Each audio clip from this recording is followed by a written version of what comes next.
y'all gotta excuse me. I'm a little bit late. Shit happens. Life happens. I promise you, life happens. But what up though? Everybody good? Welcome to the first show of the new year. Where's my guy Sean Prez at? We are ready. We are ready. We are ready. Everybody good? We in the building. Let me get my man Prez in here.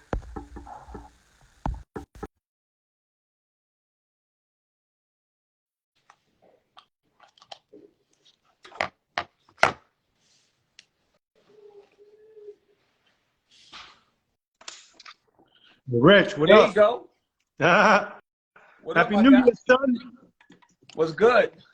I'm good. I'm good. How you? Saucy? Yeah, I already know. I mean, you keeping this whole New Year's thing going. Yes, indeed I am. Okay, you just turned on those fancy lights? I turned on my fancy lights. I'm ready. Okay, what up, everybody? What up, what up, what up? Let me put my glasses on, Rich. Okay. Here we go. Before we get into it.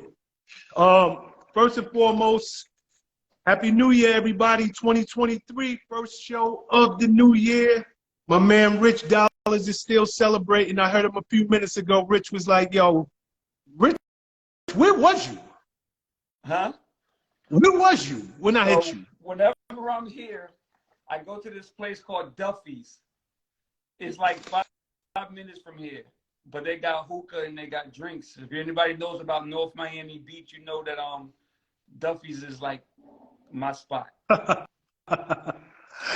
right, Rich was getting a little saucy before the show, so this should be an interesting one. But anyway, for everybody, if it's your first time here with us, we are the Boys Club, Rich Dollars, Sean Prez. This is just very unfiltered, very adult, just in-your-face conversations about relationships, and it's coming from the perspective of a man. So if things don't hit you right during this conversation, understand this, it's from a man's perspective. But if you're in a relationship, or if you want to be in a relationship and you're trying to understand why men behave the way men behave, you need to listen to this conversation. Exactly. Okay, Rich, we got a special guest coming on at 8 o'clock?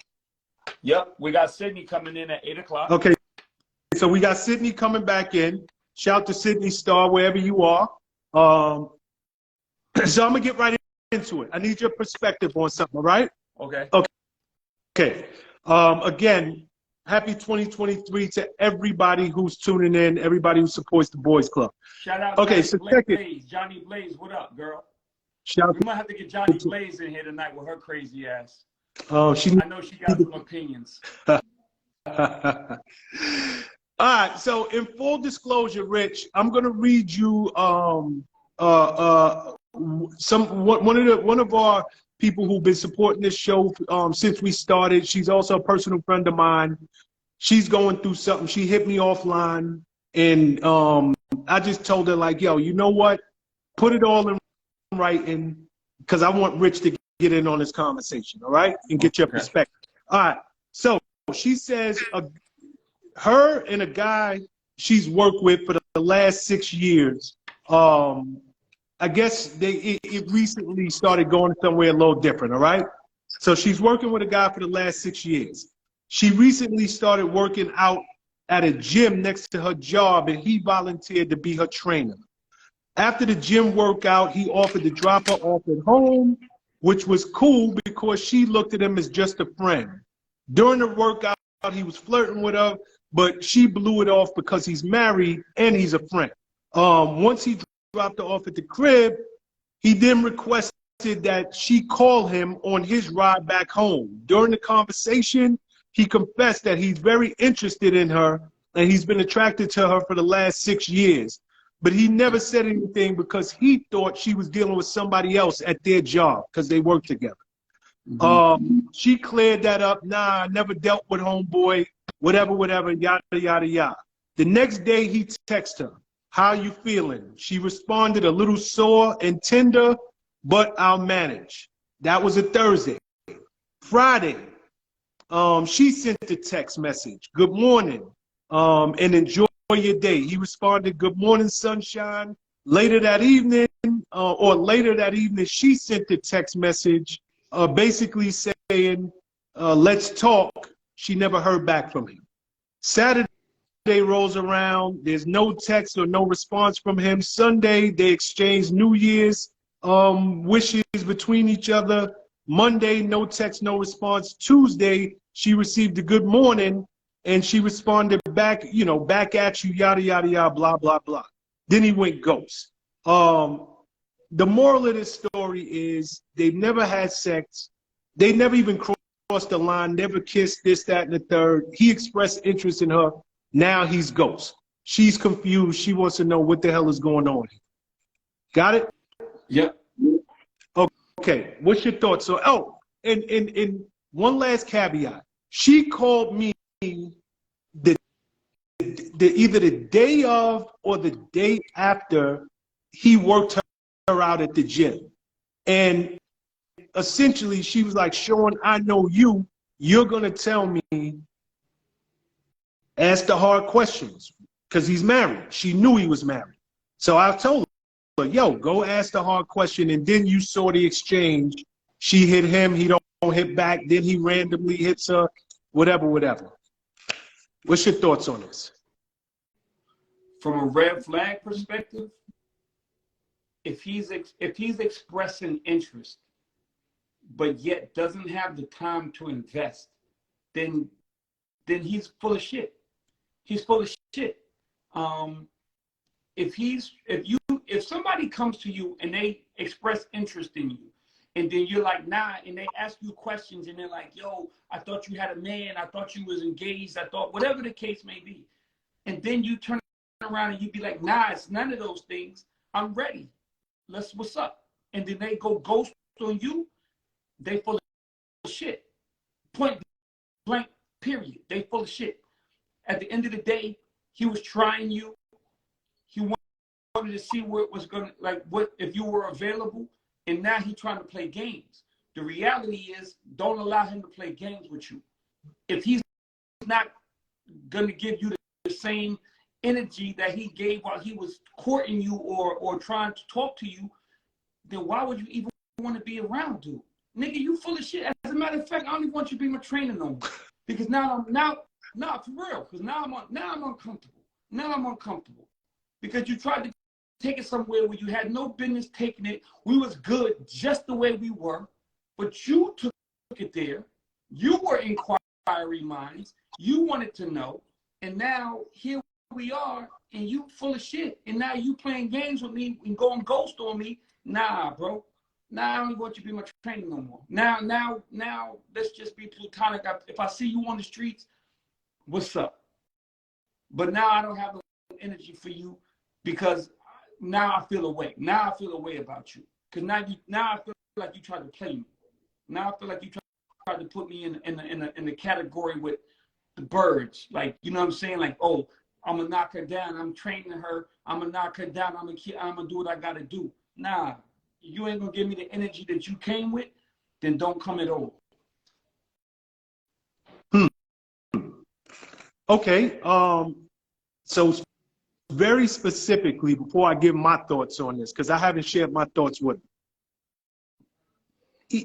In your opinion, is this just games for him? Is it from her standpoint, does she need to just not even pursue it? Because she's like, yo, I'm confused. He came at me. I don't know if I should be texting him.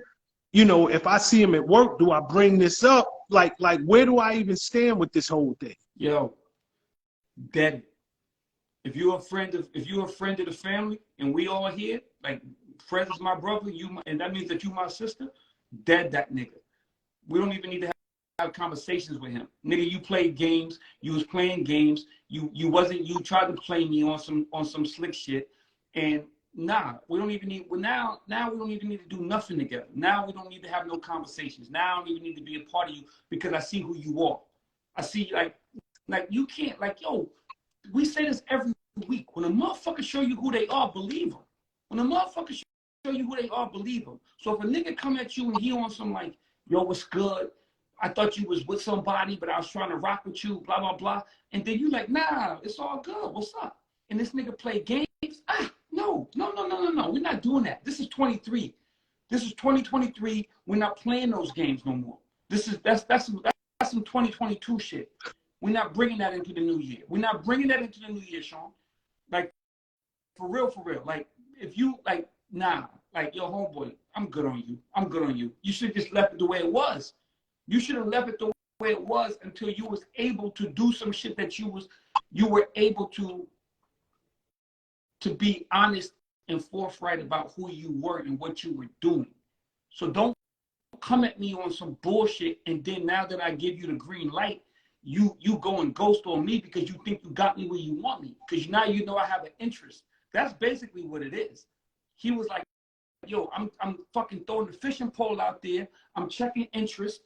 Oh, she's interested. So now I could bullshit. Now, we're not doing that in 2023. If you're not reciprocating this energy, fuck from around me. I'm telling y'all, if you're not reciprocating this energy, fuck from around me. Period. Okay. You got more? Nah, go ahead. Okay.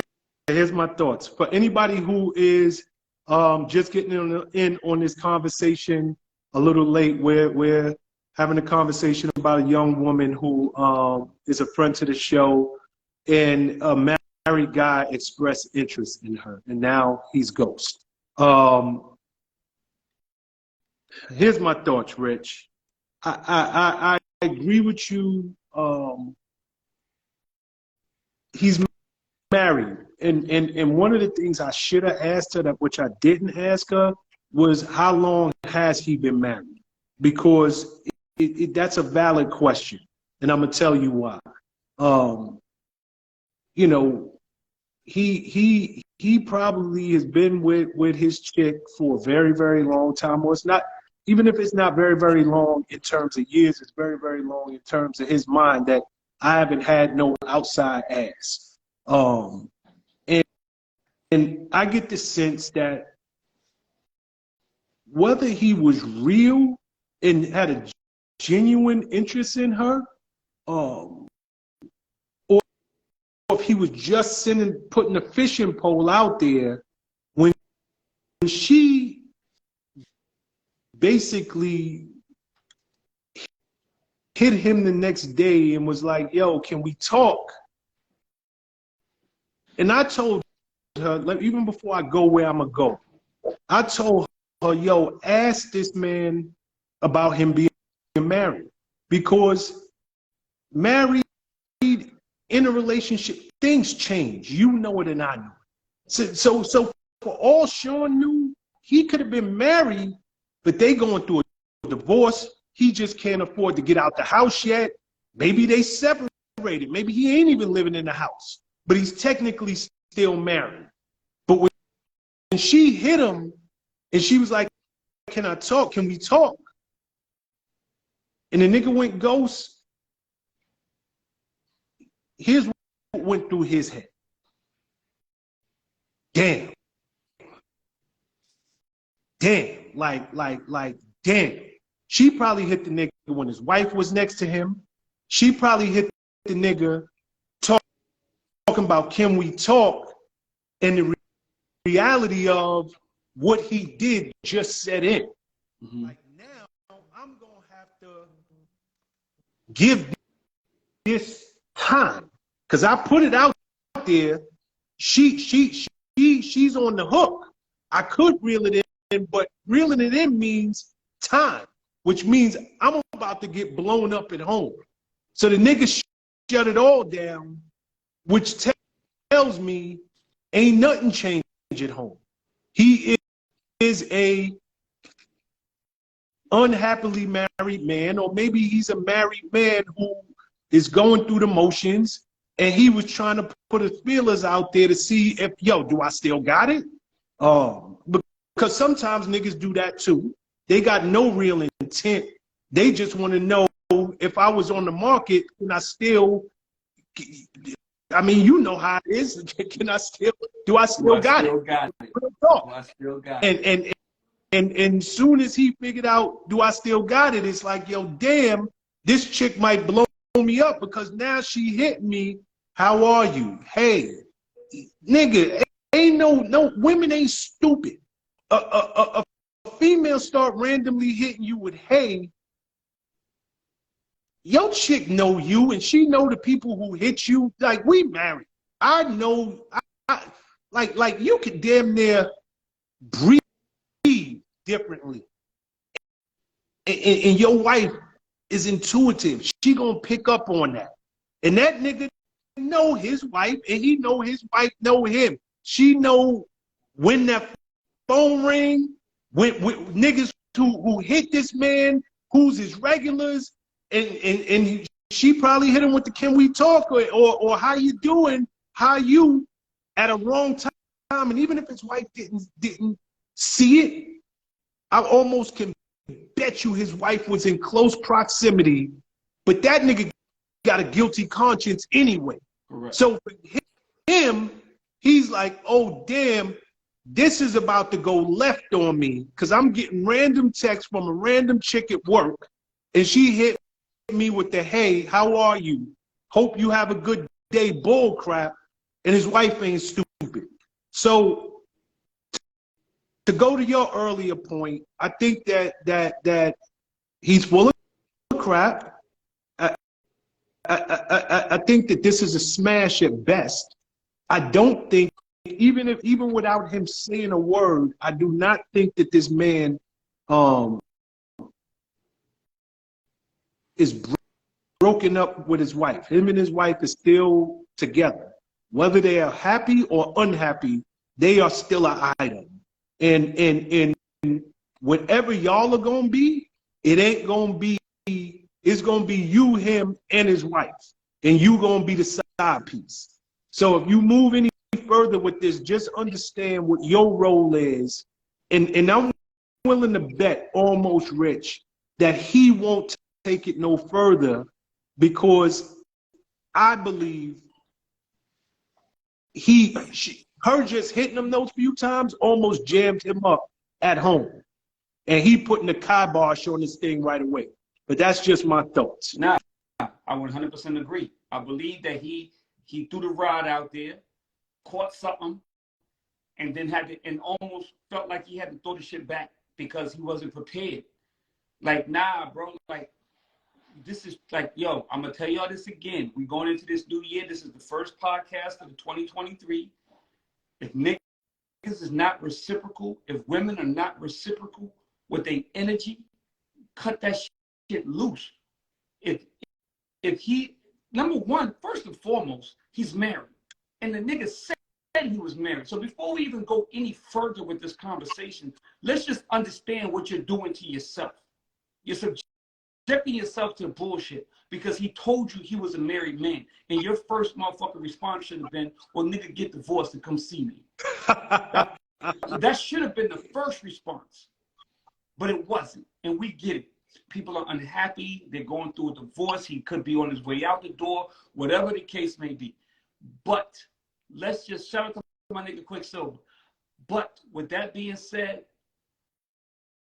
don't know your worth, man. Come on. It's 2023. Know your fucking worth. Don't subject yourself to the bullshit of being with somebody who's married and being a side piece. Because no matter how he treats you, if that man told you he married, you really have no wins when it comes to that argument. Because he let you know what it was. And if he got 5 minutes for you or 5 hours for you, you subjected yourself to that because you put yourself in a position in which you knew this man was legally married. And regardless of what that situation is, you got to take care of your business and act accordingly. That's all I'm saying. Okay, so yeah, I hate to be the bearer of bad news, but I think you know, and I know she's in this live right now. I think homeboy put it out there. He kind of got ahead of himself. Whether he was just seeing if I still got it or whether he had a genuine interest for you, the reality set in when you text him at a weirdo time, and that nigga started thinking about, damn, what I get myself into. So if you move forward with this, just understand this is going to be him disappearing, coming back a week later, him texting you, 3 days after you text him. This is going to be what your relationship is going to be. He's grooming you for it right this second.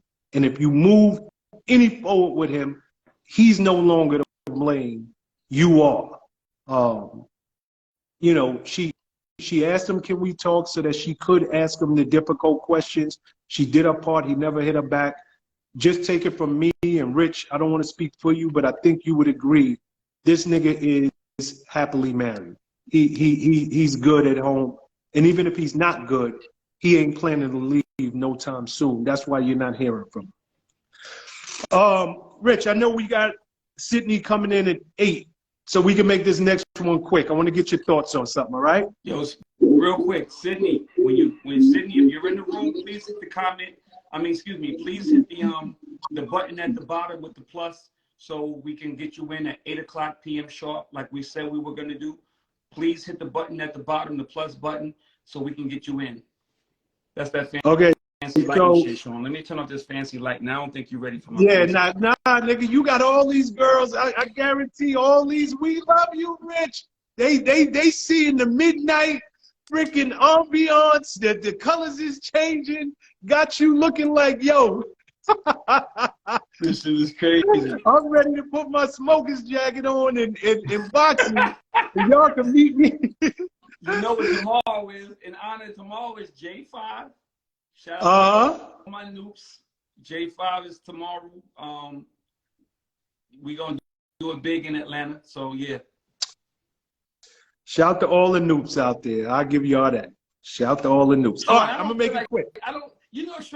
Sean Press is a member of Phi Beta Sigma. I don't feel like he give enough love to the Sigmas when he on his podcast every Wednesday night. Are we done? Yes.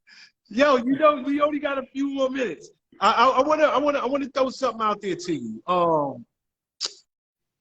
Floyd Mayweather, he made a statement that I was like, yo, I can't wait to talk to Rich about this. He said he would rather be with a woman he trusts over than a woman he loves. That's a hell of, like, when he said that, I was like, oh damn. I said this is a hell of a statement. So I'm gonna say that slow for anybody who listening slow. Floyd Mayweather was like, yo, I'd rather be with a woman I trust over a woman I love. Rich, what's your thoughts on that before we bring in Sid? You know what's crazy? I 100% agree, bro. I'm gonna tell you why. I'm gonna keep it hear. I gotta hear the logic. Yo, you might be in love with the woman of your dreams, and she might be in your eyes, she might be the world to you. But if you can't trust her, yo, my nigga, I'm gonna keep it a buck right now. Mariah Lynn. I can't trust her. Can't trust her. Hold on. Who? Mariah. You're Mariah. People always be like, yo, Rich, you should be with Mariah. Oh my God, Mariah is so amazing. She loves you so much. Yada, yada, yada. There's people in your life, man, that you be like, yo, shorty is dope. But sometimes you just don't have that trust. It's one thing to say I love you, but it's one thing to say I trust you. And to say I love you is to say I will do anything for you. I will try to make it work. I will try to do whatever. But under the circumstances, to say I trust you means I expect the same in return. Sometimes you can love somebody, but if you don't trust them, you can't expect nothing, because sometimes it just don't work, bro. Sometimes you sitting there and you like, yo, I love this girl so much. But in your mind, it could very well be like, yo, why is she doing this? Why is she feeling need to go there? Why is she feeling need to do A, B, C, or D? I don't trust you. I don't trust that you can do what I need you to do for me. I don't trust that you can be there for me the way I'm gonna be there for you. I can't trust that you didn't fuck old boy last week. I can't trust that when you go to the studio, that you in the studio and you saying that, yo, oh my God, I'm just working and it's just work. I ain't got time to run around and chase you. My love won't allow me, no, take that back. My ego won't allow me to run around behind you and try to figure out if all the things you're saying are true. I got to trust what you say. And no matter how much I love you, if I don't trust what you're saying, then this shit is a dead end, bro. It's a dead end. Sometimes you just be like, yo, shorty, you can be who you are. You can only be who you are. But you can't always put yourself in a position to love and to be in a relationship with somebody who you don't trust, because as much as you can give, it has to, and this is my magic word, it has to be reciprocated. You have to be able to look at somebody and say, I'm getting what I'm giving, and if I'm giving you monogamy and honesty and loyalty, I have to be able to get those things back. And if I can't trust in you that I'm going to get those things back, then I don't want to be here. No matter how much I love you, I don't want to be here. Whoa. Wow. I didn't expect that answer. But that was such a freaking grown. See, that's what make the boys club dope. That was so grown and adult and insightful. Great answer, Rich. Great answer. Great answer. Wow. I would love to get Mariah on here at some point, but outside, we can't do it. For next week. We can do it. Yeah, I would love to get Mariah in here. Rich, I got to ask you this even before I give my thoughts on this. Could, and only because you brought her up, could Mariah do anything to earn your trust? Or once the trust is lost, is it lost forever? See, it goes back to the whole thing about honesty and loyalty, and when people show you who they are, believe them. It goes back to all of that. So now when you are in a situation where, you know what it is, Sean? It's not the good times that'll ever make somebody question you in that time. It's the bad times that make people question you. So now now you say, okay, yo, I've changed. I'm this, I'm that. And I'm sure if we got her on this show, she would have a whole different perspective. But I'm giving you my perspective. And this isn't saying that I'm dealing with Mariah. I'm just giving you a person that I've dealt with in my past, that the world knows about, that we've had on this show before and we've had conversations with. 2023, I'm not allowing anybody to paint a narrative. So no longer will we have Erica on this show and her say what she wants to say, and I sit back under the guise of, this is our podcast.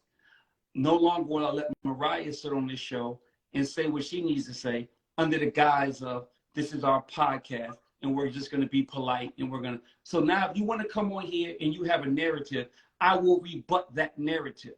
And this isn't who I used to be, but this is part of my New Year's resolution moving forward, is to now rebut these narratives. Because for every action, there's an equal and opposite reaction. And people need to understand that. So nobody ever just says this is what it is. Now, to answer your question, in good times, shit is sweet. So you never know who anybody is. Shout out Sidney Starr. We'll get you one in a minute, said we ready. in times of peace, you prepare for war. You never know who somebody is until the going gets going. So with that being said, if shit is sweet and we hanging out and we around each other all day, every day, then I'll probably love you to death. And this goes for any girl I ever deal with. But if I don't trust you, things pop up. Now I gotta question, and I don't want to have to question. That's not what relationships are about. You're at the studio, and you said you'd be home at 10 o'clock, and it's 2:30. Now I got a question. Now that's when all the doubt seeps in, bro. The doubt doesn't seep in good times. The doubt seeps in bad times. So now you don't ever have to worry about somebody being who they are until it's the bad times, because the good times speak for themselves. I have to be able to trust you all the time. I have to be able to trust you when you say, I'm going to the grocery store, or I'm going to buy some weed, or whatever you're saying you're going to do. I need to trust that that's what you're going to do. And when 10 minutes go by, and 20 minutes go by, and 30 minutes go by, I should never have to question what you're doing, because that's when the problems arise. The problems arise when I have to question what's going on. And as long as I don't believe what you have told me in the past, those thoughts creep into your mind when you're in relationships. So if you cheated on your woman and she is now saying it's all good and we're good, and you were at the club and she said, you told her, baby, I'll be home at 2 o'clock. I'm doing dinner with the boys. I'm going to go get a drink with the guys. And 2:30 turns into 3, and 3:30 turns into 4. She's absolutely sitting in the house wondering what's going on and if you have backslid. I can't do that. I can't do that. So I would rather the loyalty than the love, because I'm sitting at home loving you, but still wondering what's going on. And that's no way for anyone to live. And that goes both ways. It goes for women and it goes for men. So when women are, it is what it is. But from a perspective of what we're speaking of, there's a certain amount of trust that goes into a relationship. There's a certain amount of loyalty. We say, me and you have said this 100 times. When you're loyal to your woman, you don't want to hurt her. You don't want to see her hurt. You don't want to look at her in a time when you're like, oh my God, why did I do that to this woman who I love? But for men and women, it goes both ways. If you cheated on your girl and she doesn't fully agree that you are 100% back on track, that's a bad situation. And I would rather a girl that I trust and I know is loyal to me than a girl that I love. Wow. Okay. So in the interest of time, I'm going to defer my thoughts until next week. Go ahead. Oh, you want to wait? No, I want to get Sidney in on this conversation. Okay. But we're going to open the show off with that same Floyd Mayweather statement next week, because I think it's a great conversation. Go. Okay, let's bring Sidney in. Yo, we got a nice little following tonight. I don't know if it's because y'all are back focused or y'all want to see what Sidney's bullshit. Sidney, please hit Sidney, hit the button. I know you in the room. I just saw you comment. Sidney, hit the button and let us know that you're in here, so we can get you in the room.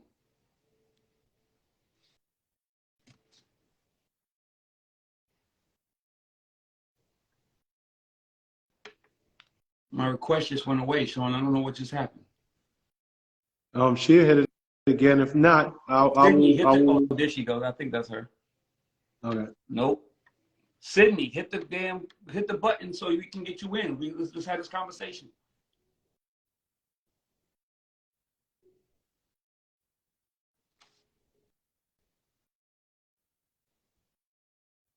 Yo, would y'all tag Sidney Starr and tell her to please hit the button at the bottom so we can get this rolling?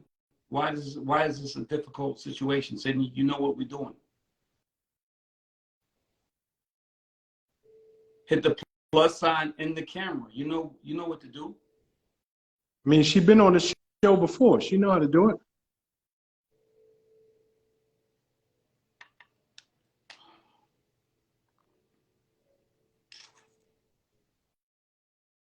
Sidney Starr, if you're in the room, please send a comment. Everybody who's in the room right now, all 225 of y'all, tag Sidney right now so she knows that we're waiting for her.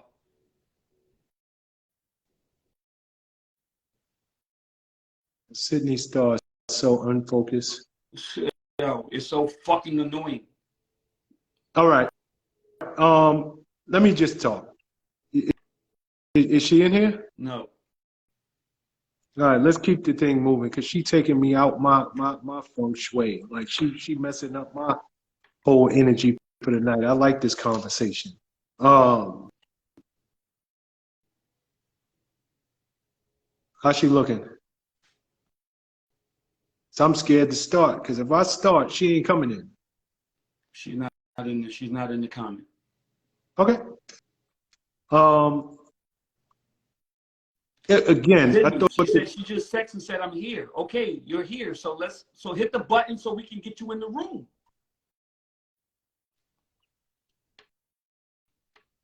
There we go.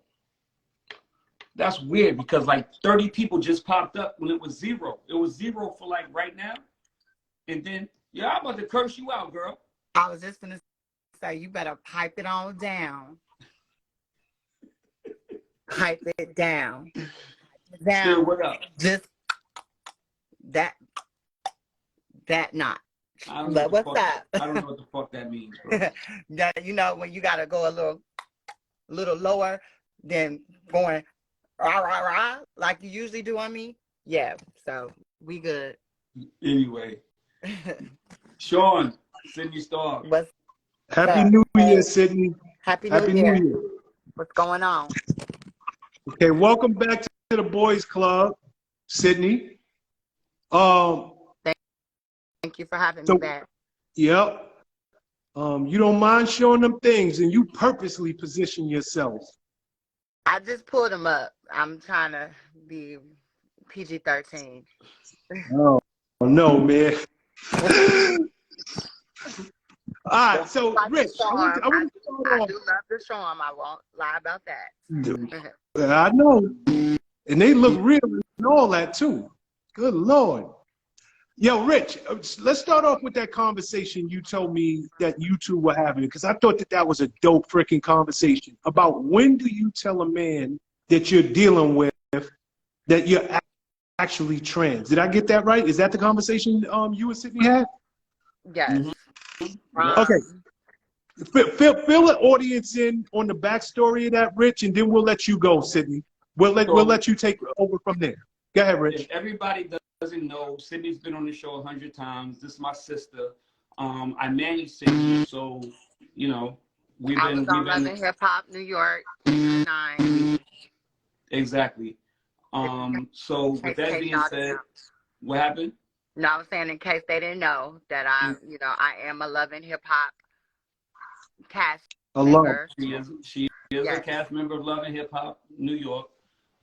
So with that being said, Sidney and I was having a conversation the other day, and the conversation was, when do you tell? It was kind of based on what me, you, and Dr. Ish was talking about last week. If y'all weren't aware of what me, Sean had Dr. Ish on last week, and we were talking about the trans community and when everything is just the whole relationship. If y'all didn't watch it, please go back and you can check it, and it's on my it's on IG Live, and it's on YouTube, and it's on everywhere. It's on all the streaming platforms. But long story long, me and Sidney had a conversation, and we were speaking in regards to when is it okay, or when do you tell somebody if you're a trans woman that you are trans, as opposed when you're in the dating world. So do you tell straight off the bat is what I think. You tell them immediately, hey, hi, my name is Sidney. I'm trans. I'm a transgender woman. That's me. This is Richie. But Sidney seems to disagree with that. And that's where our conversation comes from. So I told Rich that I believe that if I'm vibing, I'm out, I'm getting drinks, eating food, and a young man comes up to me and, you know, shows a little interest in me, I'm not about to, most people know who I am. Let's just say that. A lot of people know who I am. So there's nothing to be said. You know what I mean? But there is a lot of dudes that really don't really watch TV or do the social media thing. So they just see a cute girl.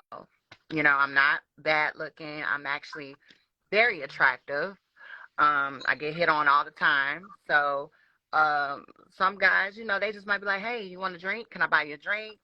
Can I get you some food or something like that? We might be out lounging. So, and that being said, I don't feel that I need to tell or disclose that because we ain't in the bedroom.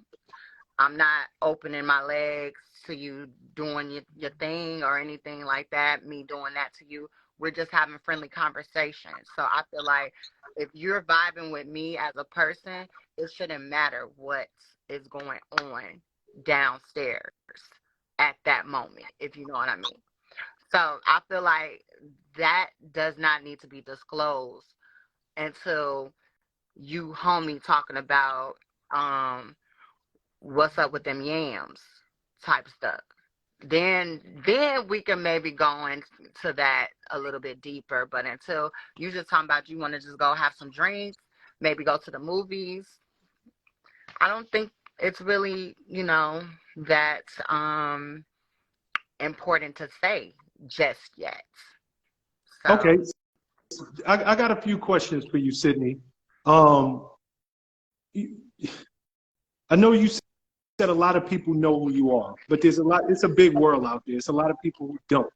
What percentage of the people that you deal with, talk to, that are interested in you, know that you're trans before you actually tell them?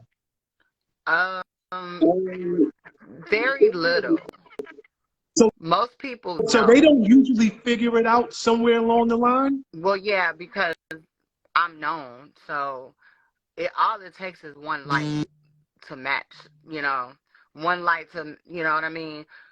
So someone might be like, oh, I know who that is. Okay, And they so check it. I don't watch Love and Hip Hop. You could have caught me out in the streets, right? And I wouldn't know who the F a Sidney Starr was. So there's a lot of people like Sean Prez in this world. say, We what? just don't know. So I'm Everybody asking, should know who Sidney is. do you find that men somewhere along the line figure out like, yo, something ain't right and ask you, or do they get to the point of where y'all are gonna take it there and then you disclose it to them? Yeah, sometimes I would say there are some smart dudes that be like, you know, something is a little off here. You know, it could just be like, maybe my voice, because sometimes I can get a little something with my voice sometimes, and then sometimes a guy just be like, your booty, you know, you got a big butt, you got a big breast, you know. Sometimes things aren't like that all the time. Like you either got one or the other. You feel me? So most that people think I'm a stripper if they don't know me. They either think I'm a stripper or they be like, okay, is it something you're not telling me? Like, you know, some guys are smart these days. Or they be like, check the neck. But I be like, baby, it ain't nothing, duh. Okay, It's so would you say nothing. it's You know, 50-50? Adam Some dudes figure it out. Some Hmm. dudes, is it 50-50? Is it But yeah, I would say 50-50. okay? So I got another question for you then. Whether dudes figures it out in advance of you telling him, or a dude figuring it out where y'all are Out. clearly we in the crib? No, we in the crib. We about, this is going to the next level, whatever that next level might be. How many of them be like, yo, deuces, this ain't for me? Do you find that more men, because that's what these conversations, how we really started this whole talk. How many men actually are willing to go that next step after they know who you are? Most dudes do because they're very intrigued. Some guys are like, you really appear very, attractive. So it's like, it's not like they're seeing a guy, they're seeing a girl, and an attractive girl at that. And I feel like that if a guy is interested, no big deal, because it's like you're not really getting out of your zone, because it's still, you know what I mean, femininity is still, what you are attracted to, which is woman. You get what I'm saying? Okay, how many of these what percentage of these are actually straight men that are willing to go to the next level? And are these first timers, or are these dudes that this is just what I do? I mess with trans women. Well, most men that are attracted to me are heterosexual. Then you have your ones that are strictly into trans women, and those are fine. We call those tranny chasers. So I actually prefer a man that has never been with the trans before. I like to be there first. I like to be the first. I like to be, um, you know, you know what I mean, like to bust the cherry, like how they say with the girls. So I feel like if you done been with 101 trans women, it kind of like throws the thrill off for me. But it's still cool because I've dealt with some transgender chasers before, but it's just like I like to deal with more exclusive men that ain't really been out. You know what I mean? Okay, so this is more for you. It's more ego. Like It's I am the, Yeah, it's more like I was his first and last, because most guys would be like, I did it, I tried it. You probably gonna be the only one that I'm gonna experience this with. Them niggas And I'm lying. like, that's fine with me. Them niggas lying. How how you you know know they lying? they lying? Right? How you know they lying? Because if a nigga, bro, if a nigga like, yo, first of all, the number one thing is the apprehension of actually doing it. Nigga, if you do it, you might as well just do it. If you've done it, then just do it. I don't believe in that whole, this is a one-time, this is a one-off situation. If you are in a position or a situation where you know someone is trans and you still go through with it, then nigga, that's who you are. So just play the fucking, just do you. Just be true to yourself. At that point, it's just about being true to yourself. Well, if the penis is good, I'm gonna say you gonna give me that again, right? In the future, or what? Like I'm gonna be hoping that we, do round two, round three. So Sidney, you out here Like, turning niggas out is what you're saying. I mean, that's what I love to do. I like to show new experiences to, you know, heterosexual men, because I'm really like, I feel like I'm the Martin Luther King of the trans women. So I feel like Nigga, I what? Slow down, take that back. Explain that, nigga. no, What the fuck are you talking about? I just feel like I want to show, if I have to use myself, I want to show the world that it is all right. It is not taboo. It's fine. It's not what you think it's not that bad. It's like, to me, it's like it's the same thing in a way. Like, that's how I look at it. I feel like as long as you coming correct, you looking your A game, you ain't coming looking like Tuan Fu or Wesley Snipes in a wig, then you good to go. And I'm not trying to talk about nobody that is like that, because it is, drag queens that, aren't very woman looking, but I don't want to down that. But I'm talking about as a real transgender female, you got to bring your A game. You got to come looking like her, not him. Yo, can I ask you something? Mm-hmm. I'm sorry. That is the definition of a trans woman to me, in my opinion. Educate me in this audience, because you just mentioned a drag queen, and I'm sorry if I'm asking dumb question, but I really am inquisitive. Okay. Is there a difference between a drag queen and a transgender woman? Yes, a drag queen is just basically a guy that dresses like a girl for shows, for like, singing shows, lip singing shows.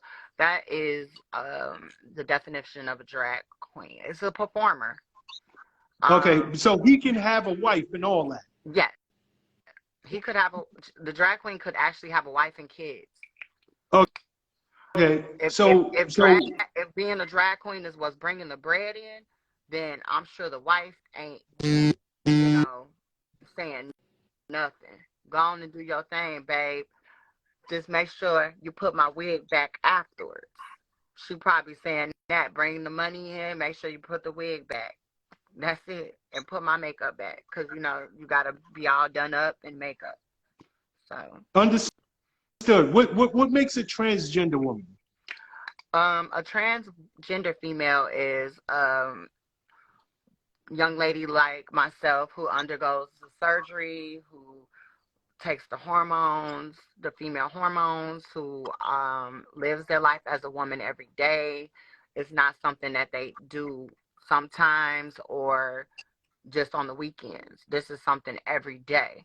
So I would be considered a trans woman because it is something that I live by. This is like who I am. This is not like something I just play around in. You know what I mean? Mm-hmm. So even some trans women don't even like to say they're trans. They can just say they're a woman, because if you have the mind of a woman, in my opinion, you are a woman. You have the mind, the look, the softness, the hormones soften out your skin, It's really a lifestyle, a real lifestyle. It's not something we play in. So I think that's what it gets confused when guys like you see a drag queen and you think, oh, it's the same thing, but it's not. Okay. I want to get back to the heterosexual men for a second, right? Because I don't live in this world. So if I'm asking dumb questions, forgive me. I'm just asking you because you're on the show. Is it not dangerous to tell a dude right before y'all about to go to the next level, like, yo, I'm actually trans? Is like, what goes through your head, and what is the responses been that you've seen from these men? Because I'm from the outside looking in. I would have a reaction to that. Like, any man would have a reaction to that. Good, bad, favorable, unfavorable. What have you seen, and also what's going through your mind that you can pinpoint the exact moment? Like, okay, now's the time. I better tell them what's real. Well, you definitely have to let a man know. Oh, sorry. Before sexual, I would not suggest doing it right in the midst of the moment. No, hell no. That's very dangerous. But if you are talking and having conversation about it, then that's something that it should be put in if you guys get to that sexual level.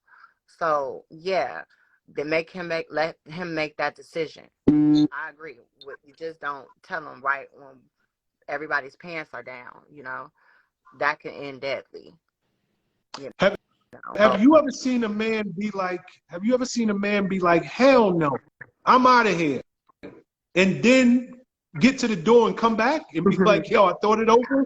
Like maybe. Yeah, that has happened a few times to me in my life, where a guy had told me to, you know, I'm good, don't hit me up no more. Then a few days later, I get a text from him saying, "What that mouth do? How's the head game?" You know. So it is very. It could be a lot for a person at first. So then you have to like mentally kind of like sit and think about it and then come back to it, and you got to process it, because when you meet a woman, a beautiful young lady, and you don't have any clue about that, then it could probably kind of like wig you out a little bit. Like, I definitely get it. I've actually been fooled before with trans men that are female to male that look exactly like a man, and I'm like, dang, I would actually have dated you, you know. So But you wouldn't. But you changed. But you didn't. yeah, because yeah, I like the real thing. Got I you. like the real Okay. thing, you know. So I get it. I guess it is vice versa for y'all, for the guys. Yo, if Yeah. Dr. Ish is in here, just Dr. Ish, I spoke to Dr. Ish today. After me and you spoke earlier, Sidney, I spoke to Ish. And if Dr. Ish is in here, because he gave me something he said something that was so real. He said, when you are dating someone or you meet someone, it is their obligation to tell you, and this kind of coincides with what we spoke about earlier, Sean. It is your obligation to tell them that you are married, right? So why is it, if you date someone or you meet someone, it is their obligation at that moment to say, I am married. Mm-hmm. I'm an alcoholic. I have this, I do that, but not to say I am a trans woman. Because if you meet someone immediately and they are married, you would expect that they would tell you that, yo, I am married and we can continue this if you are not opposed to fucking with a married man or married woman. But if you're opposed to that, then we might as well not even have this conversation. How is that right in that scenario, but not right in this scenario? It's yeah, it's very different. It's hard to explain because it's two big different it's two different situations. But I think that yeah, one is more dangerous than the other. In my opinion, one situation is more dangerous than the other. You know what I mean? Because some people, married people, do things all the time. That's Right. normal. But let me say something else real quick. Cut this off real quick. I want Rich. I want you to come. Hey, I need you to come to the audition to see all the trans girls and see if you could tell who's who. I want you to come to the audition. What Sidney. audition? I'm doing an audition for trans girls, and I want Rich to come, and I want him to kind of like be a judge. If you're in Atlanta, I'd love for you to come too. But I want Rich to, because I feel like Rich kind of, I believe Rich thinks he can tell with everyone. Do you think that, Rich? Are you a person that can't get tricked? No, I absolutely think that I'm a nigga who could get tricked. I have been tricked before. Okay. Rick, I'm you not been gonna. tricked? Absolutely. Let me tell you something.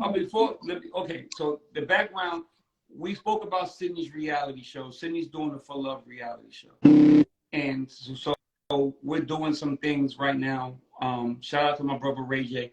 We're doing some things with Ray J and his new network. Well, first we're gonna do the all trans girls though. The all trans girls show first. So we're gonna do, it's called Plenty of Fish House. It's called the Plenty of Fish show. So basically what it means by that fish, you know how like we be like, girl, she's fishy. Like that's how us trans girls are say how you look real. You know what I mean? Oh, that girl is fishy because you know a woman, let's not trying to be mean, but sometimes have, you know, that area is like it's just basically a it's a way of what we as trans women say when a girl is real. She's fishy. So why not have a house full of plenty of fish, of trans women? We look like fish. All of us like real women. And boom, there you go. A reality show. Dosh Network. Ray J in this bitch. You feel me? But I, I, I, I'm gonna keep it 100, Sean. I think you need to come and help. I have been with Sidney. I said this last time. I went to the, and this kind of validates everything that I'm saying. I have been with Sidney. I have been to clubs with Sidney. Sidney has met me at clubs, and I got there first and was sitting down smoking hookah, and she walked in, and I've been with a group of guys, and them guys is like, yo, and she don't walk over and be like, hi, I'm Sidney Starr, the transgender diva. She walk over and be like, yo, what's up, bro? Give me a hug, and we smoke some hookah, we talk shit, we have a drink, and she walk away. And when she walk away, niggas be like, yo, who is that? Who is that, bro? And I'd be like, but goes to what I'm saying. My obligation is to be like, yo, Sidney is trans. Mm-hmm. So I so you let have them to know. tell them. You let them know. So I've watched niggas. I've watched the most hetero of heterosexual men be like, yo, who's Shorty? Oh my, yo, Shorty. Yo, what's up with Shorty? And I'd be like, yo, before we do that. So my point is, I feel the need to tell people that. Because I would never allow a nigga to go and talk to Sidney if they didn't know otherwise. Because for me, it would be disrespectful. It would be catfishing. It would be wrong. You understand what I'm saying? Mm-hmm. It would be dead ass wrong. So with this whole conversation we're having, it's almost as if we're saying, if you're trans and you want somebody to love you for you, and you want to get a fair shake at this, then it's almost as if you need to keep your shit a secret. Well, my thing is like, that's not fair. With enhancements, with everything that's going on in this world, that's not fair. Women have boobs, women have asses. If you've seen Sidney Starr in the club, you know what the fuck I'm talking about. She walk in, and heterosexual men, or what I deem to be heterosexual men, have been like, yo, who's your sister? Who is Shorty? Who's Shorty that just was over here? And I'd be like, yo, that's because I be walking in a room with the body. I give the body when I come. But it's not fair, Sid. It's not fair. It's not fair. And I wish Dr. I can't help how I develop. Now. I can't help how I develop as a, you know, as in my womanhood. I'm curvaceous. I'm giving all of what it needs to give, and I'd rather have that than not being, you know, comfortable in my own body and skin. Because I used to be 99 pounds, and now I'm thickalicious. That's what most men like. So, I mean, I can't help it. Like, I mean, I can't just walk around with transgender on my forehead. That wouldn't be fair to me either. You're right. That's real. So it's like, you know, both sides. I see what you're saying, but then you got to see what I'm saying. You feel me? Like, I don't want to just be, you know, walking in and then everybody's like, oh, there's a transgender girl. But I mean, you know, I get it. It's just, in my opinion, I'm known. I've been on several television shows. Several television shows. I've been in the media a lot. I've been, you know, I go viral a lot, all the time on the big, you know, social media platforms. So in my opinion, most people should know. And if not, yeah, I get it. Just Google me. I'll tell a person, here, before we continue this, Google me really quick, then get back to me. I do shit like that. Sometimes I do like that. And Then then I can appreciate that. I can appreciate that. I can appreciate you saying, yo, oh, you fucking with me, or you like how I look? Google me, nigga.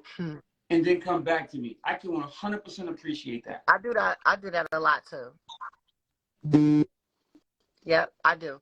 But see, sometimes I don't like to do that because I don't like people to get a perspective of what they see of what I've done in the media, or, you know, what I did 6-7 years ago.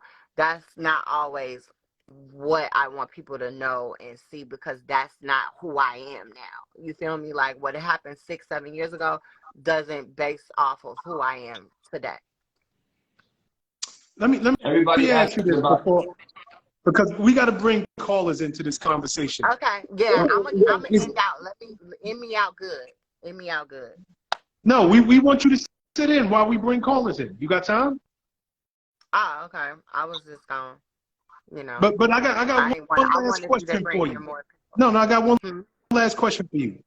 Do you ever see heterosexual men, like, what is the code here? Meaning, if you meet somebody and they don't tell you they got a girl, do you approach them if you see them out with their girl? Like, is there an unwritten rule that y'all have? Yeah, you're not supposed to do that. If you see someone you messed with and you see him with his girl, you respect that and don't. Yeah, you know the code. We know what it is. Chill out, you know. Of course, you don't interfere if you see that. So you don't even act like you know him? I may not even, I won't even say hi, because that sometimes if you do that, they may not respond to you. So we're going to just keep it both friendly. Have you ever seen somebody in that situation? Yeah, I've been in that situation before. I've been in there. I've seen somebody, I'll be like, oh, shit. I'll be like, damn, he got some good dick, but he's with his lady. Can't say nothing.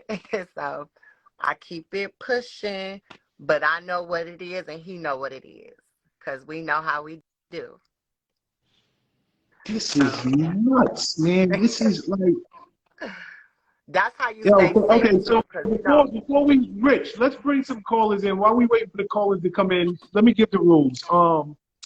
First and foremost, if you come into our conversation, you must be in a place where you have good Wi-Fi or good cellular service. You also must be in a well-lit location. You must be willing to show yourself. We do not speak to empty screens. And although we know a lot of times you like to have conversations or your thoughts about the conversations Rich and I had earlier in the show, you must have a question, because we do use this time as kind of an educational piece for women who do want to jump in, or men who want to jump in and ask questions and just get the answers from the mind of men. I'm gonna sit in on one caller, because I ain't even gonna hold y'all. I got some lasagna waiting on me and I'm hungry as fuck. So I'm gonna sit in on one caller and see if somebody got a question for me, and then I'll answer, and then I'll be still watching you guys, because y'all be on here a long time. Y'all be on here longer than the dudes that I be with. They, you know. Hey y'all. Thank you. Happy New Year. Happy New Year. Happy New Year. Hey, Okay. I like your hair. So, thank you. So, I want to start off by saying you are a very beautiful girl. Thank you. Okay. You too. But thank you. My question is, because first of all, let me start off by saying, as a woman that was born a natural woman, when I am dating a man, I have the burden of having uncomfortable conversations, whether it be pertaining to what I expect, what my intent is, whether he wants to be married, whether he wants children, whatever the topic is, I have the burden of having that conversation when I am meeting a man no matter how tough of a conversation it may be. So my question to you is, do you think that it's fair that you allow a man to date you thinking that he's dating a natural woman all the way up into the point of a sexual conversation? Because at that point it's really too late. Like, granted, I heard you when you said when a guy runs into you in a bar and he offers you a drink, okay, fine, you shouldn't tell him right then at that moment. But once he expresses interest, like, hey, let's exchange numbers, I want to take you on a date, don't you think at that point that would be the point where you say, hey, look, before you take me on this date, under the premise that you're dating a natural woman, don't you think that would be the point that you let him know that you're not born a natural woman? I mean, to be honest, it's like this for me because I've actually been with people where I just went on a date and that was it. Mm-hmm. We didn't have anything else after that. Like, so I see what you're saying because sometimes men, they tend to kind of fall for girls quickly.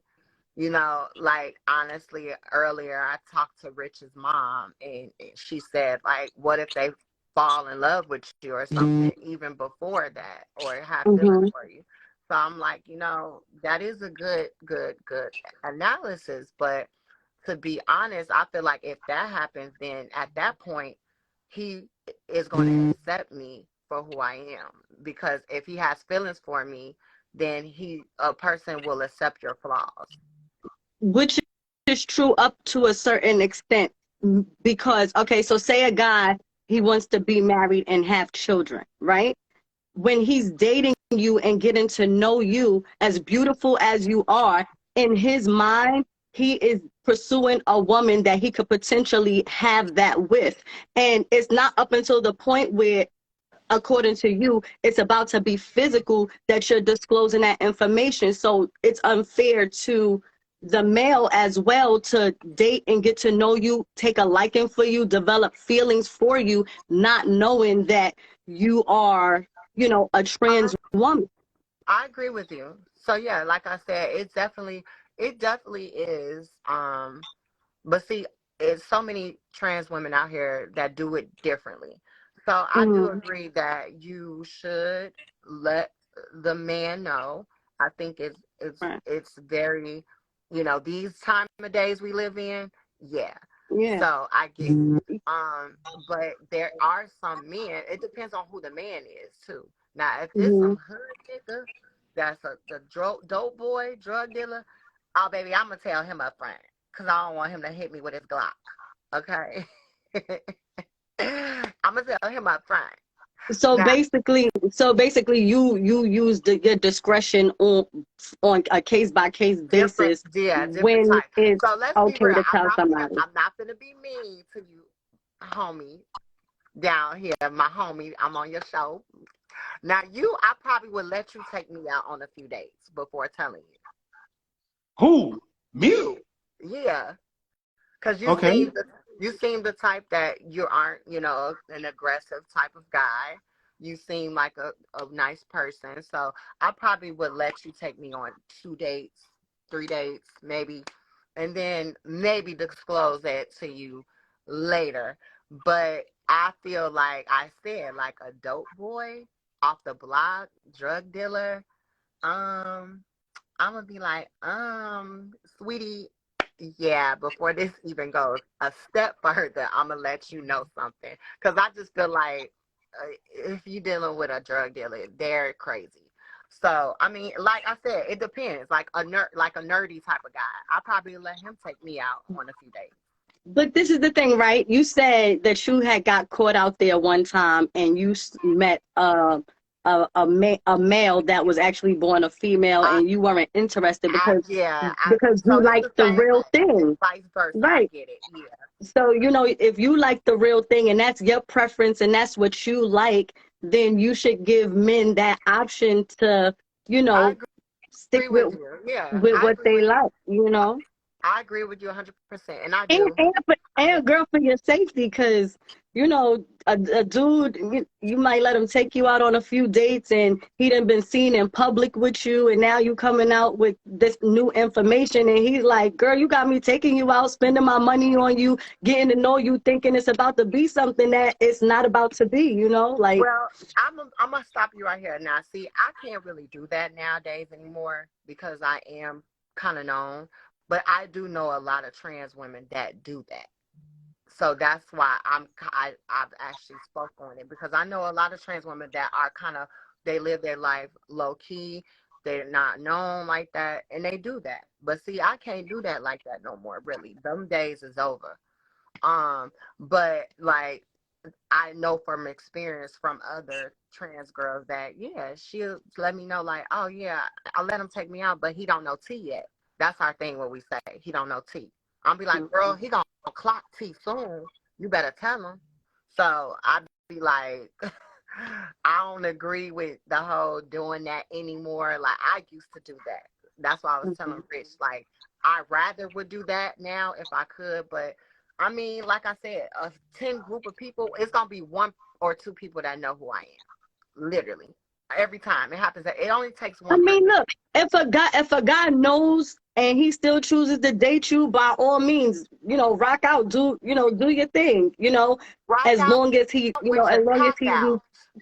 all that part. But you know, it's just I just think that it's very important that he knows. And you know, as a female, I date, and every conversation that I have with a dude that I'm trying to get to know isn't an easy conversation, but it's still a necessary conversation. So a man that's dated a trans woman before? knowingly, no, Why? because that means that he's not necessarily attracted to a natural woman, and I am a natural woman, and you know, if that's what he's into, that's cool. I don't have anything against it, but I just would So you were prefer in to, you were in the if relationship. if he knowingly was involved with a trans woman. Now, if he encountered a trans woman and he didn't know and he got caught out there, then fine, you know, you didn't know. Because a woman as beautiful as you are, if you didn't tell a man, he could very well go on dating you and not know. So I wouldn't never hold that against him. But knowingly, yeah, I would have to decline, because then you know. Ah.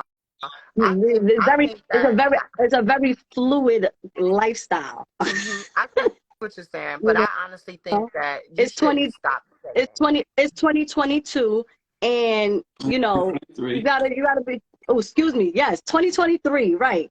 It's 2023. You gotta be safe out here, and it's dangerous enough just, you know. Okay. I see what you're saying. I'm gonna tell you this, and then I gotta bounce out. You should not stop dating a guy because of that. And this is my opinion why. Because if he dated me and you look like girls, right? Mm-hmm. I mean, you're our girl, you know, what I mean.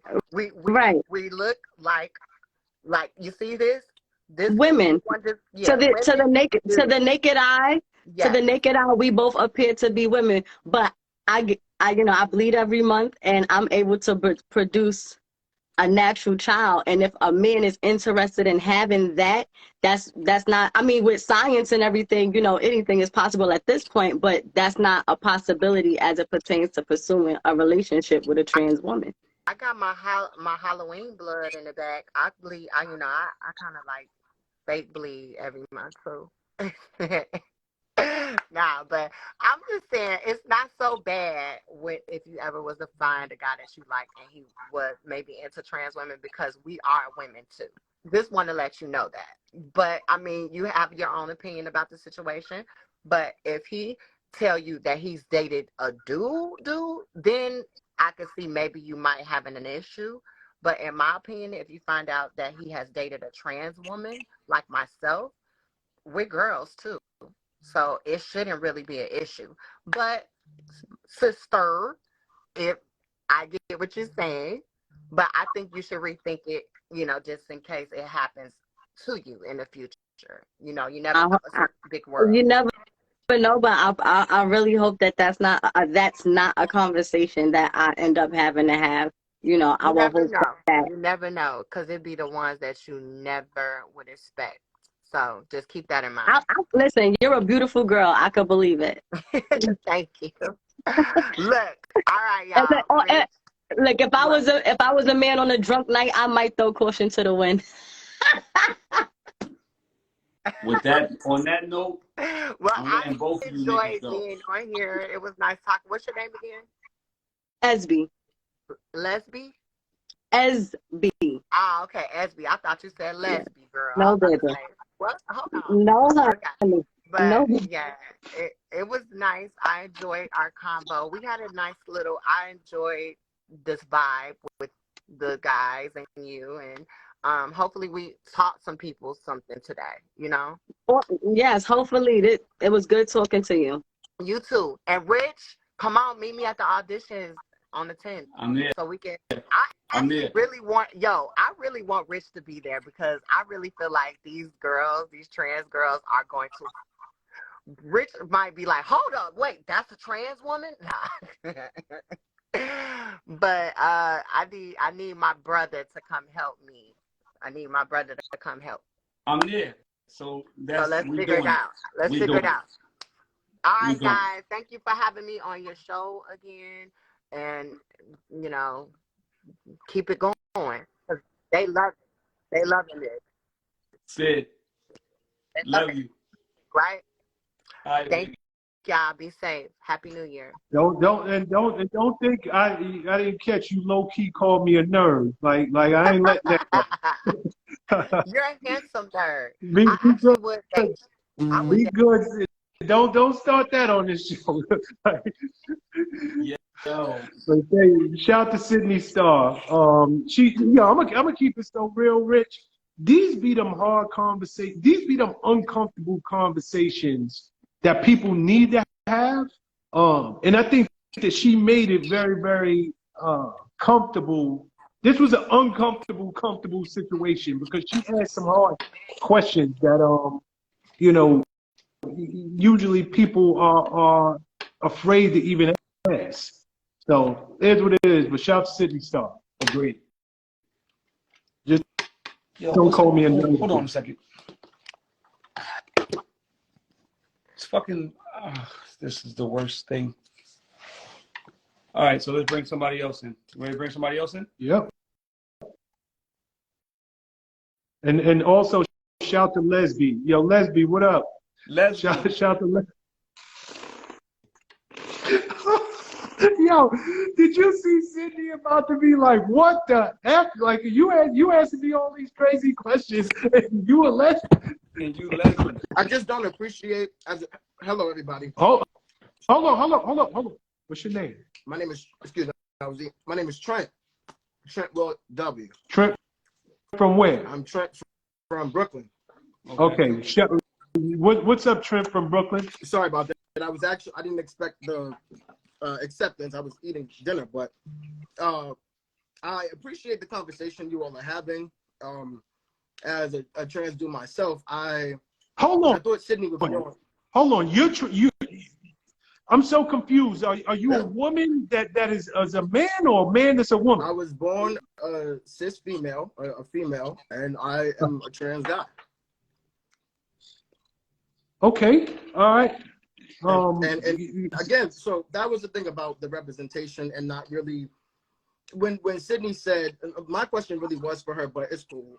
When she said, I like a real guy, I was confused because then what that says to me is, does that mean that you don't qualify yourself as a real woman? So that was really kind of my confusion because is it that you understand yourself to be a man, but you present as a woman to attract those type of dudes, or like what is really the vibe that you have and feel? So I mean, that was really my question. Like I said, I thought that would be answered if so I'm very confused by that. But yo, yes. I would love for Sidney to get back in here because damn, she left too damn early because you just raised a great point. I didn't even catch that. Yeah. I mean, as a trans person who, again, I'm somebody who was raised in church. I was taught that what I feel, who I am, is not congruent. It doesn't line up with God's purpose for me, right? So that was a really big struggling point where there was a lot of like self-hatred. Forget being Black in America. There was a lot of self-hatred that happened inside myself. So then to hear a person who is in the media and who is out there presenting as who says that they're transgender, for them to say that, I'm like, well, if that is truly how you feel, are you not trans? Are you? I think she was talking about drag queens before and doing it for a check. And so is that what's happening? That really was just my question. It's an interesting question. Can I ask you a question? Did you, and again, y'all can just educate me tonight, and you tapped on some really great things just now. When you were born, from the time you were young, did you always know I'm a man? Yeah. Like I don't feel. So this is not something you converted to at a late. Nah. From the time I was 6 years old, I had my very first crush I was 6 years old, because I would see, in my mind I'm a G, right? So my first crush was this 14-year-old girl named Nikki from church. I came to find out that she was much older than me, because I continued in church and such. But like my very first crush, and throughout my life, I've only liked girls. But aside from like who I liked, like inside of myself, I was born in '86. So here I'm walking around, I'm putting my pants behind the tongue of my sneakers. I have my mom, like a really like devout Christian, yelling, "You're not a boy." And so it was very evident, like they knew, like my family knew, but it really wasn't something that I was able to like stay until I was in my 20s. It's nothing that has ever been a mystery to me. And if we really, really think about it, there's something biological about it. Like, think about the fact that the chromosomes, right? You can have one chromosome that's off, and it'll change the whole entire calculus of who the person is, whether it be Down syndrome or whatever. There are people who are intersex. This thing, I believe that there's something biological to it. It's not the devil. It's not, there's something biological to it. But unfortunately, and I haven't seen a lot in the community where people go beyond the religious aspect of it. You're this, and yes, and I'm somebody who believes in God, but I also believe in science. I believe in things bigger than what we can explain only with the Bible. So do you get mad at Sidney when she says? Are you angered about what Sidney says and how she moves? Now I'm more confused. I don't really know what. Like, and I don't know what the motive is exactly. Like, I don't know exactly. I'm not familiar with a person who is trans or who is something and will like make a statement that seems to be like throwing shade or whatever, or like opposing someone who's like them and that sort. Like, I was like, to say real, but then you want someone to refer to you as a woman was a little confusing to me. Mm-hmm. So that was it. I mean, listen, at the end of the day, when I go through the world, sir, I guess, sir, hey, you guy, like I'm always referred to in masculine pronouns. It's only my family that has struggled with it. That everybody else, Okay, so I gotta ask you a question. The same question we asked Sidney. When do you tell a woman who is interested in you your truth? Right away. That's not something to hide. That's not so something to you hide. don't do what Sidney does? Because you sound, now this sounds like kind of what Esby was saying earlier, that she felt you almost owed it to the person right up front. And to Rich's point, he was saying that when he spoke to Dr. Ish was like, yo, if you're married, you put it out there up front. Right. For you, this is a right away conversation you have? Yeah, I mean, to be honest with you, my experiences in dating have been more limited just because I'm not someone who, like, I'd rather be at home catching a HBO, like a special, or watching the news and catching up on politics. So I'm not really someone who's like in the scene in that way. But I know that if I were, I'm going to tell you. I'm not going to put myself into a position where there's any confusion. Because if I am genuine, if I am looking for a real connection, you need to be accepting me from day one. And if you're not, or if there's a secret, like, that's just, to me, that's about more drama and more, like, I don't need that. I don't need that. And I just, listen, if you really want to make a true connection with someone, they need to know, I don't give a, excuse me, I don't care if you have 15 kids. They need to know that you have whatever quote unquote baggage you have ahead of time.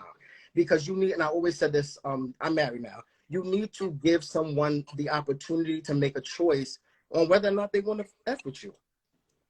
That's just, and to me, you can't, I don't care if you're heterosexual, I don't care if you're queer, you need to be entering a situation on the basis of truth if you want realness, period. So. Wow. Okay, my last question, and Rich, do you have a question? Because I'm always I'm listening. I'm just being educated right now. Okay, I'm raised in the church just like you said you was.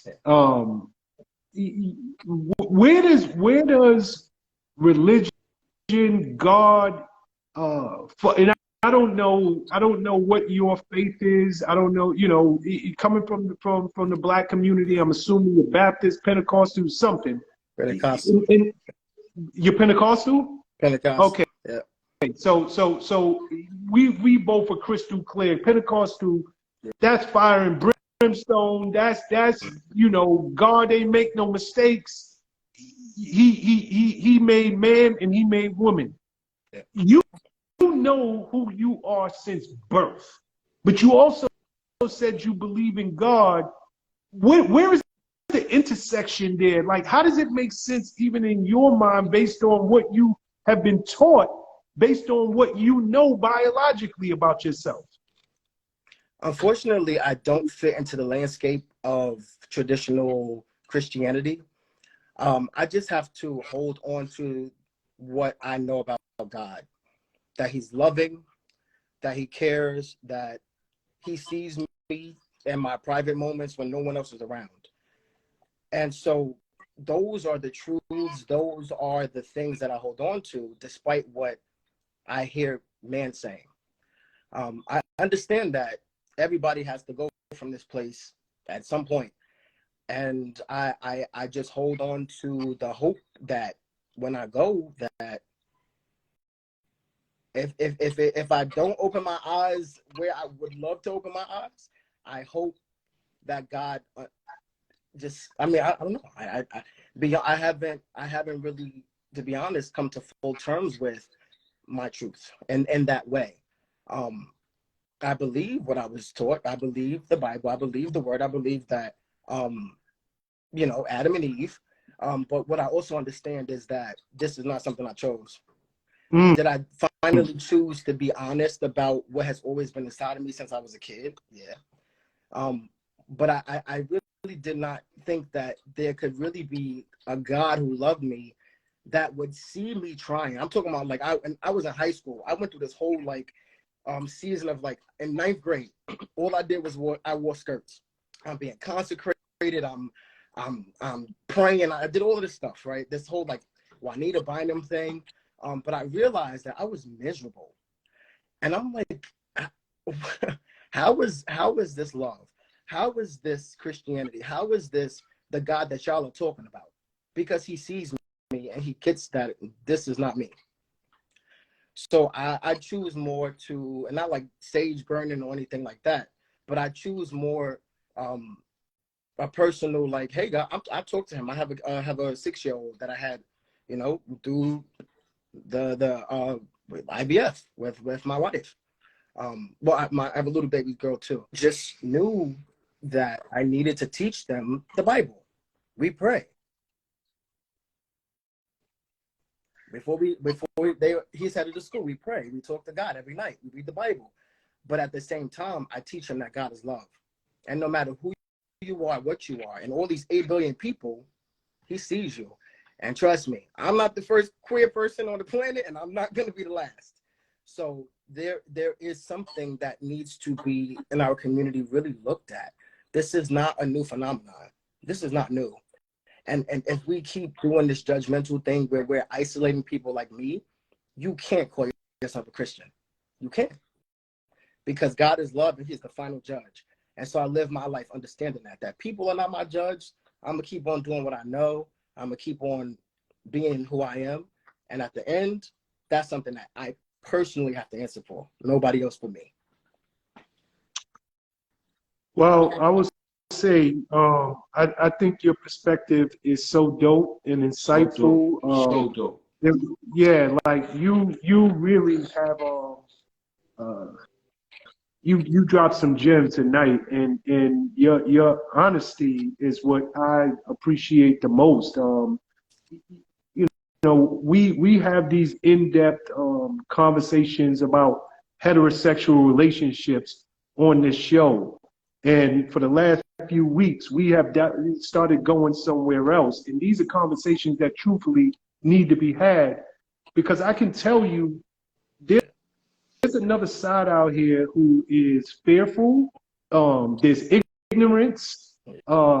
There's people who just don't even know what to think. And I think when they hear you speak so intelligently and insightful, it gives an understanding to people who just don't know what to make of it, especially, you know, people who were brought up in the church. And like most Black folks, we were. Yeah. So thank you. No problem. No problem. I appreciate that having me. Thank you for coming in, bro. No problem, bro. Appreciate you, Kurt. Yeah, no problem. Wow, what a great conversation we're having. Yo, I know we say don't read the comments, but oftentimes the comments are indicative of what's going on in the moment. Dude, that was amazing. That was an amazing perspective. That was a transparent perspective. That was an honest perspective. That was super duper dope. Like, I almost don't even want to take another caller because this nigga was so good. He really was. Oh my goodness, he was dope. But and he had us quite, like, I was so locked in, you know, because he broke it down so honest. I don't know if it's another word. It just was honest. Exactly. And truthful. Wow, great perspective. Shout to Trent out in Brooklyn. Man, that was dope. That was dope. So we got a shitload of people coming in. I see a bunch of people. Listen, if we can't get to you tonight, man, I apologize. Trent was amazing, and let's just keep it going. Let's keep it going. I just hit somebody on the thing. I guess they didn't come in. Let me know if they come in, Sean. Chantel, the nightlife liaison. Why do I feel like we've been here before? Is that Chantel, like liaison? Your Chantel? Huh? That your Chantel who always gets on? Gets under my skin? Yeah. Is that her? But she ain't coming anyway. So let somebody else. All right. I mean, we got a lot of people waiting, so let's just go down the list. But please, we're having an amazing conversation tonight. Let's keep this thing very, very grown up. I love these conversations. Gentlemen, what's going on? Hey, man, shout out to y'all for having the environment where people feel comfortable to be transparent. That's real. You know what I mean?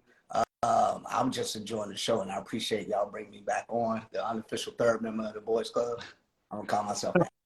All right, but nonetheless, man, yo, so when you posted it, it made me want to do some research, right?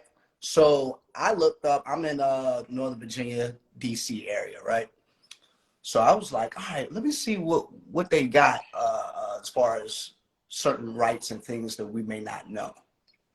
What do y'all think about where now transgender folks, they can change their birth certificates to their, they could change their gender assigned excitement at birth. So a lot of the terminology is now shifting. You know what I mean? So Sidney on earlier talking about when does she disclose certain things, and I respect her opinion. I respect everyone's opinion, right? But for as a straight male, I would want to know as soon as I express interest, because that's where consent comes into play. But now it's kind of like if you don't disclose it, it's to the point where we are almost not even being able to tell until an actual sexual encounter. You know what I'm saying? And that's where it's dangerous. But when it comes to changing birth certificates and stuff like that, I don't know how I really feel about that, you know, with all these laws that are switching up. So I just... I'm gonna keep this short and sweet. You listen, you live in your truth. I don't have a problem with anybody who lives the way they live. I'm not here to judge anybody. That's not even who I am. I don't really give a fuck about what the person across the street does, as long as you make yourself happy. But I'm a full proponent of being transparent. Indeed. And this is what me and Sidney bump heads, is that I'm a firm believer that that's the first thing out your mouth. And my mother, me and my mother had this conversation today, and she didn't agree with me. Mm. She said it shouldn't be the first thing because it taints how people look at you. But the reality is, if you're a black man in America, people see you coming. If you're a white man in America, people see you coming. If you're whatever you are, people see you coming. When people see you coming, they're able to make an assessment if they want to be around you. Mm-hmm. Catfish is a horrible thing. Yeah. People dangerous. being on the internet, pretending to be something that they aren't, pretending to have this body or be this person that they aren't, that isn't fair. That isn't fair to the person who is indulging in this relationship. That should be a conversation that should be had from the beginning. All the changing of the birth certificate, you know what? If you want to change a birth certificate and you want to be in all the pronouns and all that stuff, I don't have a problem with any of that, because that's a personal thing of who you are and what you want to be and what you consider yourself in your life. But it's your obligation to tell somebody who you are. Just like what Dr. Ish said, he was the perfect example, bro. If you're married and you meet somebody at the club, it's your obligation to tell that person, yo, listen, I'm married. If you choose to get involved in this relationship knowing that I'm married, the same thing me and Sean spoke about at the beginning. That woman is putting herself in that situation. She accepted that that man is married. That was mistake number. That was really mistake number one. Was accepting that somebody's married if you don't in fact want to be involved with the married man. If you in fact don't want it to go to the next level, you know that it can't, because this is a married man. And in that situation, my bad, I didn't mean to cut you off. And that, whose responsibility is it to ask or for marriage to be brought up? Is it the married person's responsibility to disclose I'm married, or is it the single person to ask, are you married? Both. There we are. That's a freaking dope question, Trout. That's a super dope question. It is the person who is married's obligation to say that I'm married. You know why it's his obligation? Because as a person in a relationship, you don't anticipate the person that's trying to holler at you being married. So if there is a caveat to me meeting you in a bar, you should tell me what that caveat is. If you are married and you are in a bar and you are hollering at people and you are trying to meet people, it is your obligation to say that I am married, but I am in here doing this, what single people do. Yeah. And that gives that person the ability to choose. And that's what we got to give people, the ability to choose. If you are in a bar and you are looking like a woman, because you have jugs and your ass is fat and your makeup is popping and your eyelashes are right and your hair is long and all the things that make women look good to men.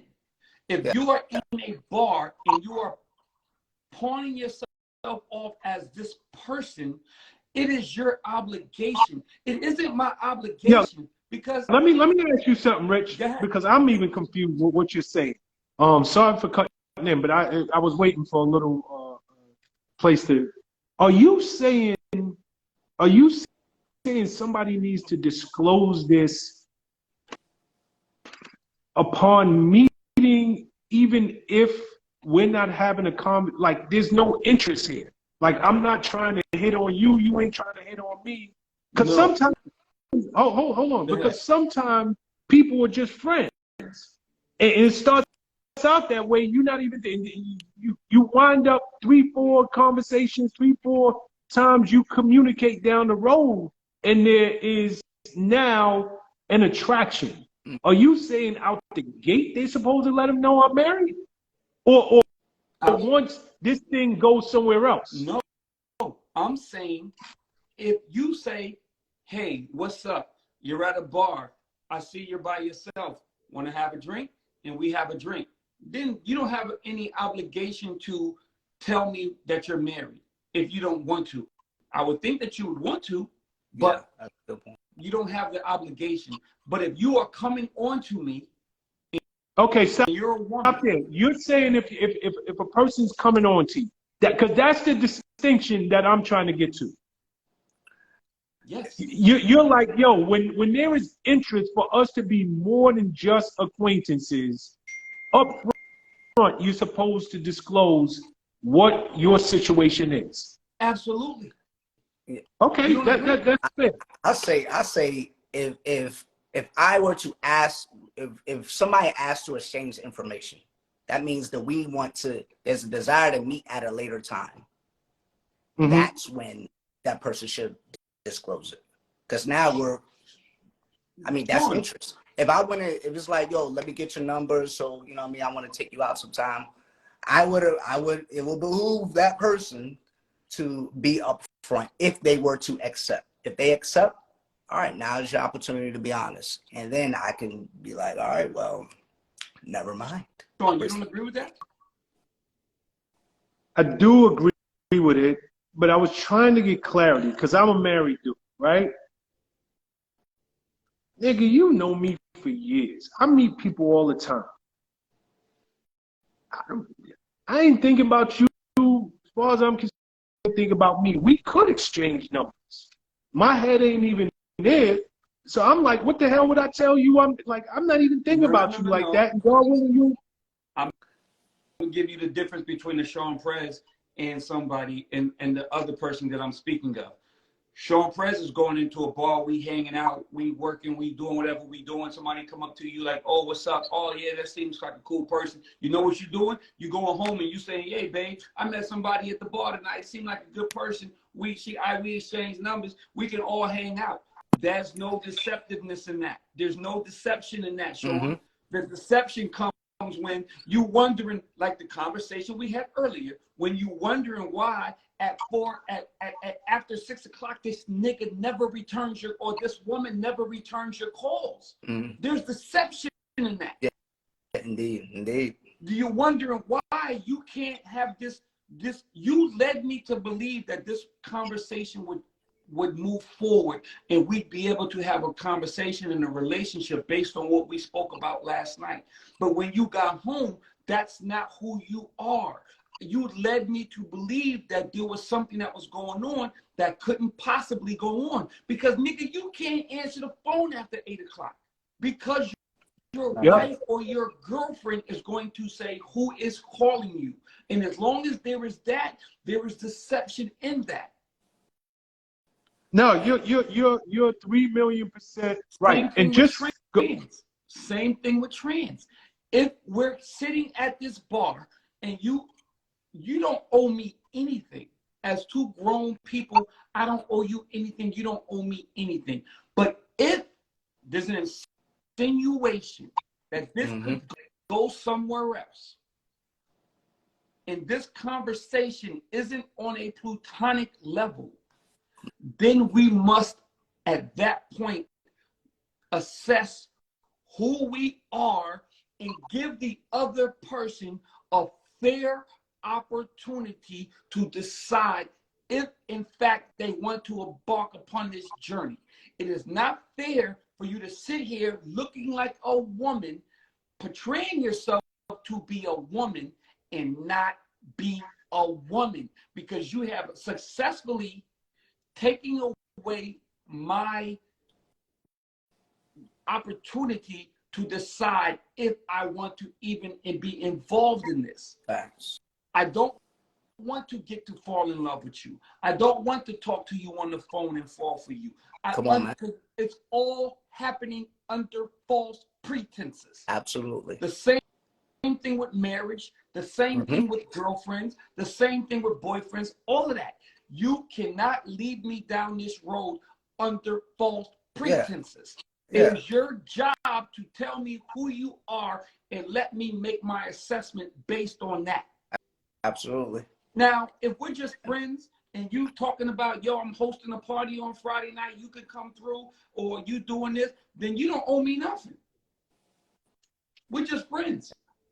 That's fair. And then it's too much, Intimacy. and at that point, it's too much information. Indeed.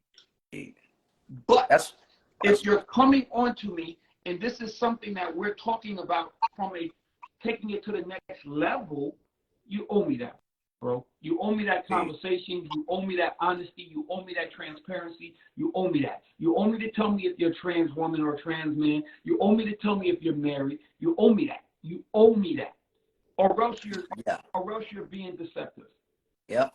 And that can have a psychological effect, bro. A detrimental psychological effect. And I don't, as a straight male, like, yo, you should not want to do anything that could negatively impact me psychologically. You know what I'm saying? Like, that's just is what it is. I just wanted to bring that in. I agree with you, Rich, 100%. You know what time it is. Sean, you don't agree with that? No, I do. I do. 100. I don't have no. Like, I stay quiet because you said everything. I agree with it. My only thing, and just in the interest of time, I want to get to the next caller. But to your original question, Trell, in terms of the birth certificates, I want to say this, and you know, I'm sure based on a couple of the callers that we have had on tonight, that there are people in the trans community still in this conversation.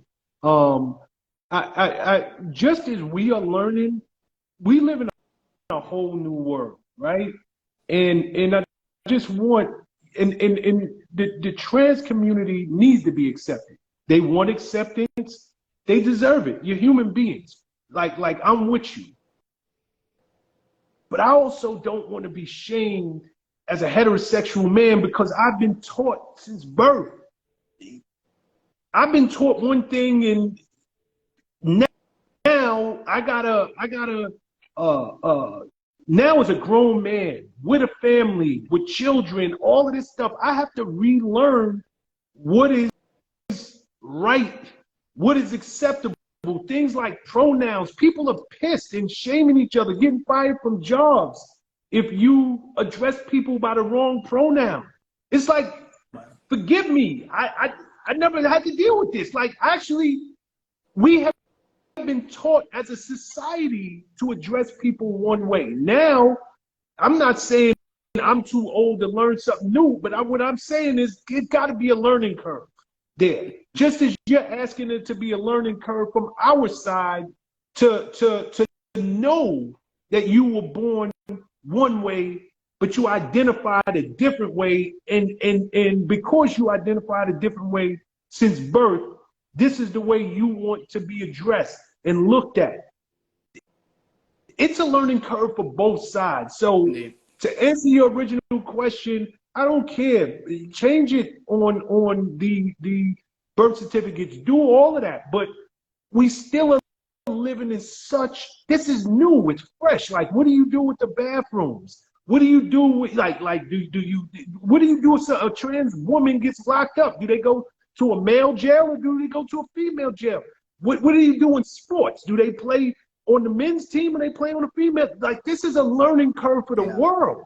And I don't want, and I think that every time we as heterosexuals F up, trip up over our tongue, and do what we have been taught our whole life, it comes across not as this person is made a mistake. It comes across as though it's intolerance, and we haven't we're being what's the word I'm looking for here?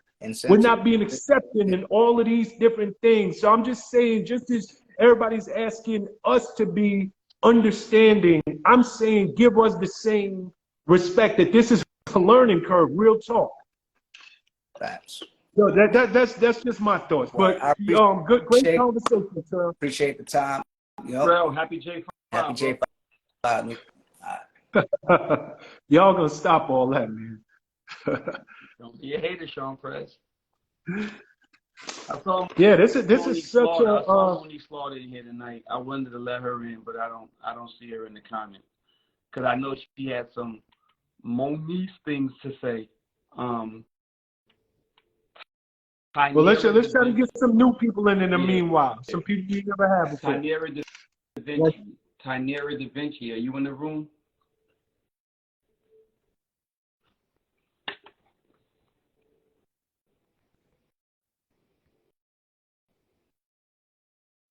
Bianca, I don't know how to pronounce her last name. I'll let you know if they come on this side. Okay. Yep. There we go. Hello.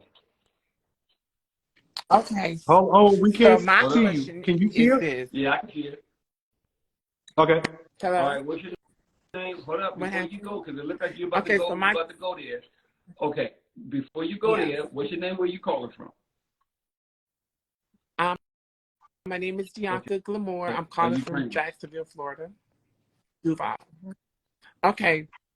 So my thing is, the female was like, okay, well, the trans man was like, he felt offended when Sidney was like, she only wants to deal with real men. Being trans, you just have to you can't be in a world to where you're trying to convince the world that you're a real woman. You're a trans woman. So when Sidney said that comment, it wasn't to degrade a trans person. It was just saying that she is realistic to what's natural born and what's trans. And so I think some trans people feel that it's an insult to not be considered real when it isn't coming from, you just have to be realistic that it's a difference between natural and trans. And so I wanted to comment on that. So I don't think he should feel offended. I don't think Sidney was saying that being trans is lesser than a woman. Now with the female, the cisgender woman who came on, she was telling Sidney that a lot of her points were valid, because no matter what you appear, what you look to be, is still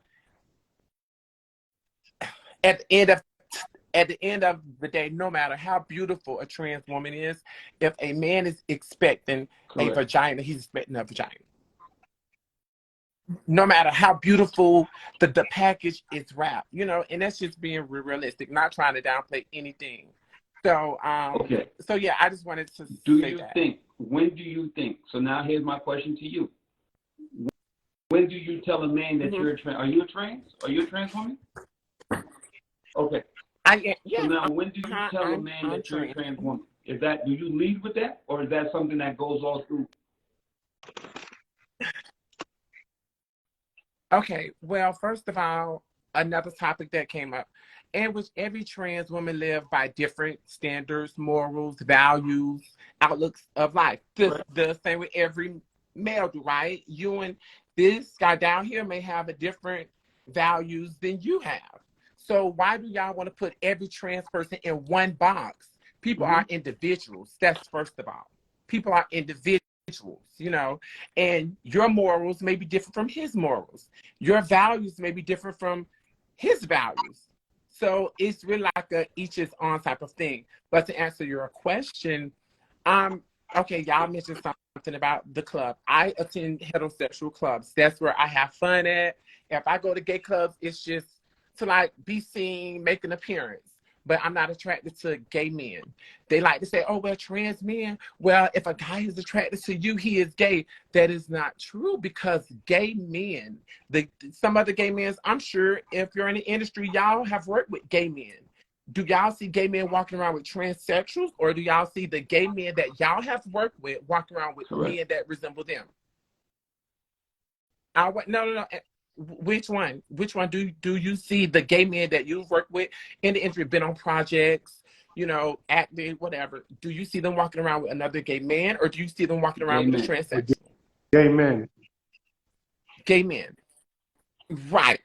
So this is what agitates a trans woman, because they say that we are still men, and if a man is dating us, but that isn't true, because a purely homosexual man wants a homosexual man. Okay. Another thing, so when we meet a guy, a lot of guys know. Some guys know, some guys don't. Some guys really like to be tricked. They prefer to be tricked, honest to God. So it's like you will like waste your time telling the guy, and then he be like, oh, I already knew.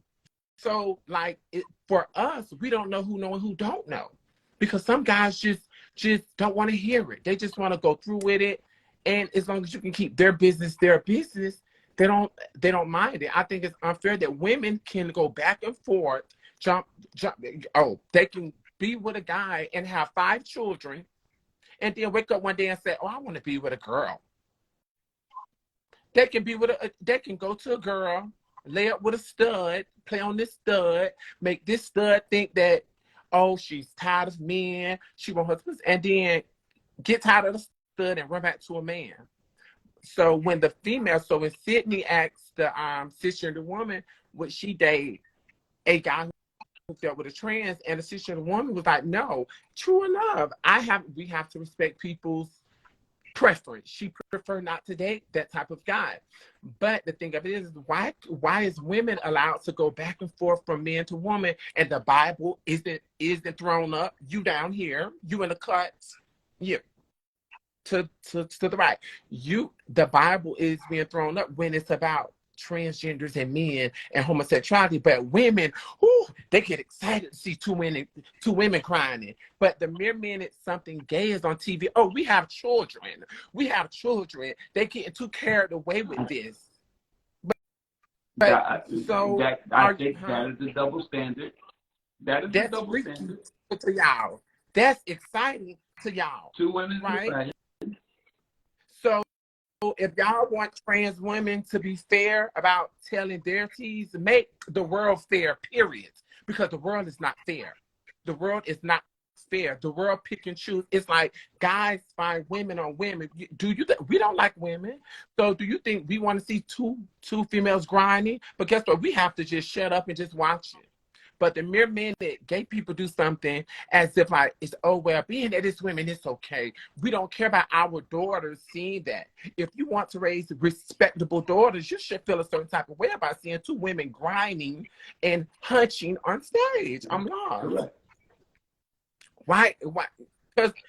Because y'all love to speak on fair. Oh, but that isn't fair for trans women to not disclose this in the beginning. So if we're going to be fair, let's make the world one. So who do you? So who do you date? Do you date only heterosexual men? No, it's not. And see, that's hold on, no, it's not, because I'm listening to every word you said. I'm listening to every word you said, and it sounds like on one hand you date only heterosexual men, and on the other hand you might dibble dabble somewhere else. So no. I date. See, the thing with, I have to answer that because it's a trick question, like I said, because the mere minute I say I date heterosexual men, someone in the comment is going to say, well, how is he heterosexual and you're a trans woman? So I'm going to say I date men who prefer to be with women, people who look like women, who resemble a woman, okay? I'm not saying put on a wig and take it off. I'm not saying I could just put on a dress, but someone who have womanly attributes, someone who has soft skin, breasts, the same thing. So I'm not going to really go with the heterosexual thing because someone, like I say, someone is going to try to contradict that by saying, well, how can he be heterosexual and he's dating a trans? So I'm going to clear it up with, I date men who prefer to date women who look like women, people who look, who resemble femininity. A guy who would date me wouldn't date a guy who looked like a guy. For the most part. And then you have some guys who like everything. You spoke on the Bible. First of all, homosexuality was not even put into the Bible until 1950. I used to wonder, why do the Bible focus on homosexuality, but what about all these child molesters, all these pedophiles? Why the Bible don't focus on that? Why haven't that ever been mentioned as one of the carnal sins? And to me, that is the most despicable thing a person can do. But why the Bible doesn't focus on that? Why? I have always asked this. I've been in places and positions where I've read the Bible like, bitch, that's all I had to do. I've been in prison as a transsexual woman, okay? So when I first started going to prison, they used to put me in confinement, okay? Because they said, oh, we can't let you out there. And they used to send me to a male's prison, okay? This was years, but I had all my work done for like the last 15, 20 years now. So I've been in prison, the penitentiary, okay? And so I've had, if you're in a cell for 24 hours a day, all you have to, 23 hours because they let you out to use the phone and maybe take a shower and then back in the cell. So they give you a Bible. So I had no choice but to read it. On top of me growing up, very spiritual, going to church and things. But I've always wondered, why do they choose to make homosexuality the most worst sin, but they remove pedophilia and child molestation? Because people are always going to make something that they do, they want that to go away. They want to focus on something that they may not do. And that is, they may not be gay, but they can still be a pervert and a pedophile. So any questions? Because I'm just real passionate about this. And I love that the trans men let y'all know, y'all cannot, not y'all, but people cannot trick a healthy brain trans person who is in touch with their spirituality, who they are, have done some soul searching. They cannot trick us. Back in the day, they used to scare us. You're going to hell and you're going to feel the fire. God is displeased. And then I see a pastor who stood in front of a congregation and talked about homosexuals get caught with a man, a full-blooded Puerto Rican man. Did y'all catch that? Did y'all it made all the blogs. So it's like, to me, that should be another carnal sin, to play in God's face and mislead people. But that isn't mentioned as one of the carnal don't do's. I think, I think the Bible, the Bible will have some good points about love, but of course we know that, and the Bible was altered. We know that. But any other questions for me? You said it all. I mean, that was dope. Good job. That was dope. Yeah. And but in a fair, okay, I in Tokyo say Tokyo Vanity had a situation to where she said that her brother was dealing with a trans woman. And it may hurt off. And let me tell you a secret, and I shouldn't tell you this. I shouldn't tell you this secret. But a secret is when trans girls hold back their tea and their thoughts, it's because we have met some great guys, and the way they treat us, it'd be like, we just want to, and I'm just finished because a lot of girls want to put it on. I don't care. Let me tell you something. When you meet a motherfucking guy and he's looking at you like a woman, he's treating you like one, and baby, you don't want that feeling to go away. It's kind of like women when females, when they meet a guy, they know that he got 10 children, he ain't shit. But the way he's making her feel right now, she don't want that to go away. So guess what? She not gonna say she got 10 children. She not gonna say she married right now because she just want to enjoy that moment. It's kind of like Nicki Minaj. I wish that I could have that moment for life, baby. The way they be loving, and it's like I got a man cry, be like, I just wish you was just born a female. And this world have made them so shamed to where they rather take a person's life than live in their truth. So it makes me wonder what conversations are the parents having in their household where these men rather take somebody's life than say, hey, well, fuck it. Hey, this is what I like. They want to bash me and they want to make them feel bad. They want to make them feel, oh, well, God said Adam is Steve and Adam. God have said a lot of things that y'all are not abiding by. So don't pick and see. Y'all can see, y'all have to know who y'all playing with when y'all be trying to play with people's head and make people feel that they're going to hell. Let me tell you something. What happens to a gay person or a trans person that doesn't happen to no other human being in our ways? Hold on. As much as I love having you here, we got 15 more minutes on this show, and I really want to get to at least 2 more callers, if that's okay. So I answered your question, but let's go trans, and I appreciate it, Rich. You have always given me very, very, very secure in your manhood, open-minded. You have your limits and your boundaries, and I can respect. I have many homeboys who just cool and they respect me for a woman, and that's what bothers me. Also, it doesn't make a man gay because he can respect a trans woman, especially when your man don't even like every woman, every female. So yeah, men can be cool with trans women, but see, if you know that your man like everything, every female, of course you'll be insecure. But if you know, well, my man don't even like every female, so I know you're not gonna like a trans woman because she's not a female. You know what I'm saying? So it takes big men to say, hey, I'm gonna treat her as she conduct herself, and I'm not attracted to her sexually. You see what I'm saying? So yeah, so let another girl up here, but so I really hope I cleared some air, because I was feeling a certain type of way, and then you brought the on here, and I'm make sure you join us. We on live every Wednesday, 7:30 p.m. Eastern Standard, 4:30 p.m. Pacific. So join us here next Wednesday, okay? And y'all keep doing this, keep up the good work, y'all, and support them community. I'm telling my we support y'all. Right. She was breaking it down, man. Oh, she broke it down crazy. Yo, I'm gonna tell you, they really representing, and they representing the right way. Who we got here? Somebody coming in. Somebody coming in? Well, they just logged out. Oh, somebody named Dianese. Well, I don't know. Oh, I might have hit that. I might have hit the button by mistake. This person coming in? Or no? Not yet. Not yet. All right. Keep it moving. I mean, we got enough for one more caller, so let's make it good, Rich. Try to get somebody new in this conversation. All new people. Who we got? In and out. I'm fine with that. I'm fine with that. Let's do okay, Anita Lawrence. Anita Lawrence, is she in the room?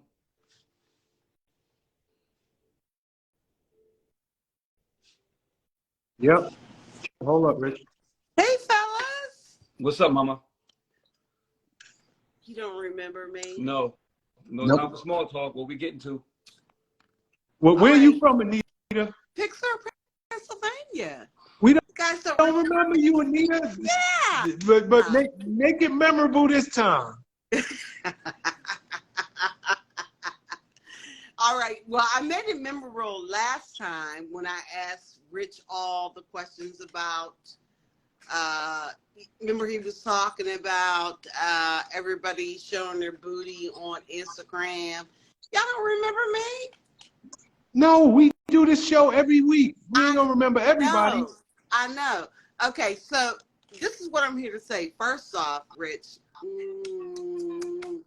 my baby, I love you. Yeah, go ahead and bless, because you know. Second off, Sean, you are a shit starter. Okay? I want to tell y'all, I got a lot of hits after I was on your show. First off, yo, do you have anything to say about tonight? Yeah. Okay, could you? What is it then? Can you just? All right, we'll indulge. Thank you. First off, there are people they are impersonating you guys. So Coleman _ Elliot 07 is not y'all, but I think people are watching your shows and then thinking women are lonely or whatever. And, you know, Sean, somebody came in, Sean _ Perez something, and was trying to say it was y'all, but I knew it wasn't y'all. So let me say that. Secondly, Rich and Sean. This can't be the last call of the night. You Yes, got, come it on, is. you got to bring this home, girl. Okay, baby, I am. Go ahead. I love you both. This is the thing. Somebody hit me up that Coleman underscore Elliott when I'm about to disconnect you. I'm literally about to disconnect you. Rich. I got 65 people trying to get in this conversation, and you have not said anything worthwhile. Baby. Mama, come on. Like, come on. Don't do that. I love you. Don't be rude. I mean, seriously, I love you. I love you. So why are you doing this to me? Like, I don't understand. Okay, wait. Don't cut me off, okay? So, anyway, the guy that was trying to hit me up, I heard y'all in the background. You know what I mean? I heard your thing in the background. And I was like,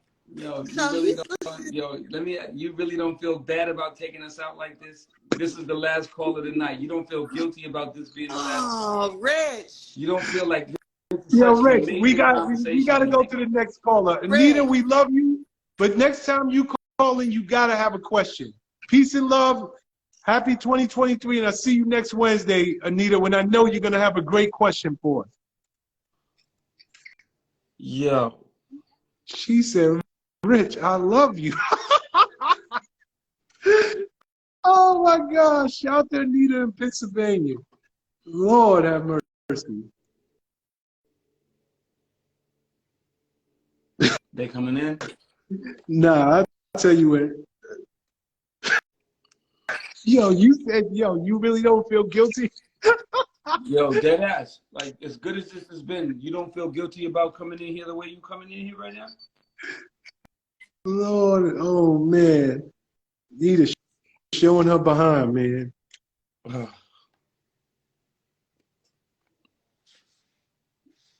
right. Anita jinxed her. Yeah, she did. I'm just going to start Anita definitely jinxed her. down. Tell me if they're coming in. No? Nope. Next. Yo, she really showed her behind, boy. I feel like you know her. I don't know her, but she funny to me. Anita, come back next week with a good question. I like having you on. I like having Anita on. Anita said, Rich, I love you. Oh my goodness. All right, maybe this is just a sign from above. Let's quit while we're ahead. We can. Anita did it. Yeah. I blame this on you, Anita. Everybody hit Anita from Pennsylvania and tell her she messed up the last part of the show. Killed our callers. I'm gonna do one more, and if she don't come in, then we out. Somebody please put Anita's handle down there, and everybody tell her she gotta behave next time she come on this show.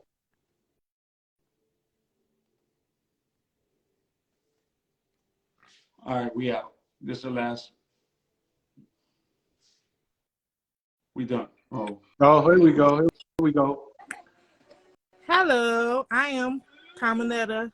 I live in Iowa. They got black people in Iowa? Yeah. My question, I mean, I'm not talking and pertaining to the transgender, but I'm a parent of bisexual children. And in the beginning, I had an issue with this. Like, my kids, they were talking about committing suicide, and a lot of, they was telling me I was wrong for feeling the way that I was feeling. And that's because I didn't agree with their lifestyle because I was in a church. So my daughter, when she was dating a woman, I told her if she get married to a woman, I wouldn't participate in their wedding. And she felt some type of way about that because she like, as my mom, you have friends that's gay, bisexual, transgender, and things like that. And I accept them back, 100% I do. However, when it comes to my children, I had different expectations for them in that aspect of life. So for you all to put this on the platform, it's like, I don't know, it educated me some more on that aspect of relating to them and their lifestyles. And I wanted to talk to the other people that would, y'all had on the platform, such as the transgender man. I had some questions for him because it's like, as a parent, it's hard for me. It's still hard right to this day because I'm still not in agreement with a lot of things. So it's hard for me to understand like where they coming from when I don't have that same man state. So I just wanted to come on here and say thank y'all for having this platform for people like me who is uneducated. And now I could fully have a conversation with my children on this topic and on this aspect of their lives. What is your name again? My name Caminetta. Caminetta? Caminetta, yes. Okay, very nice to meet you, Caminetta from Iowa. Rich, you want to comment on what she said, or you want me to go first? You go first. Caminetta, a big part of the reason Richie and I do what we do, this most 90%, what would you say, 98% of the time, we're speaking heterosexual, right? And we also let people know our conversation is difficult for some people to hear and some people to understand, even in heterosexual relationships, because we come from the mindset of men. And a lot of women are sometimes they get upset with us, sometimes they vehemently disagree with us, but we're speaking truth from our perspective. And we do this, number one, so we can educate, but Rich, I'm sure he'll second what I'm about to say.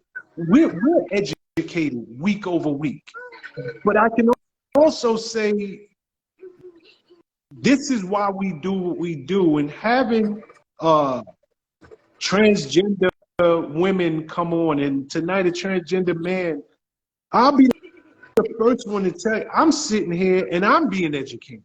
I had no idea that even outside of, and I'm asking questions just because I'm inquisitive and I want to know, and I'm trying to understand what I don't understand.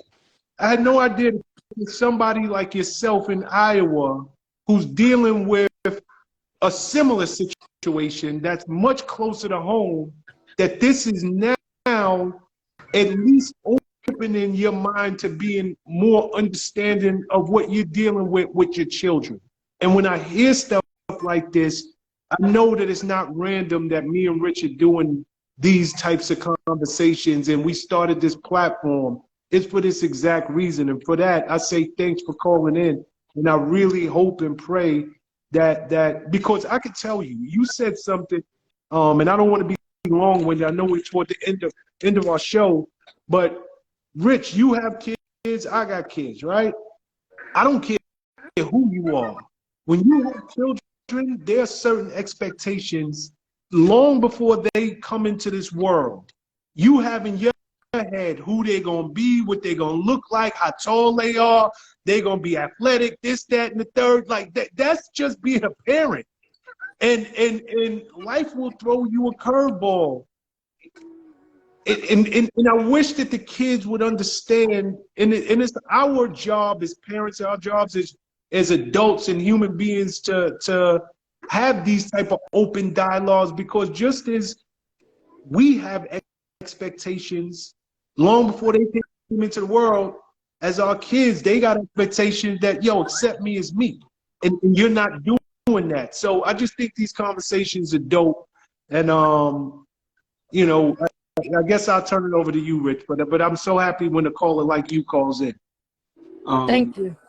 I'm with Sean. I concur with everything that Sean said. I think that what we do is have open dialogue, and I think that's important in today's society with everything being as fluid as it is.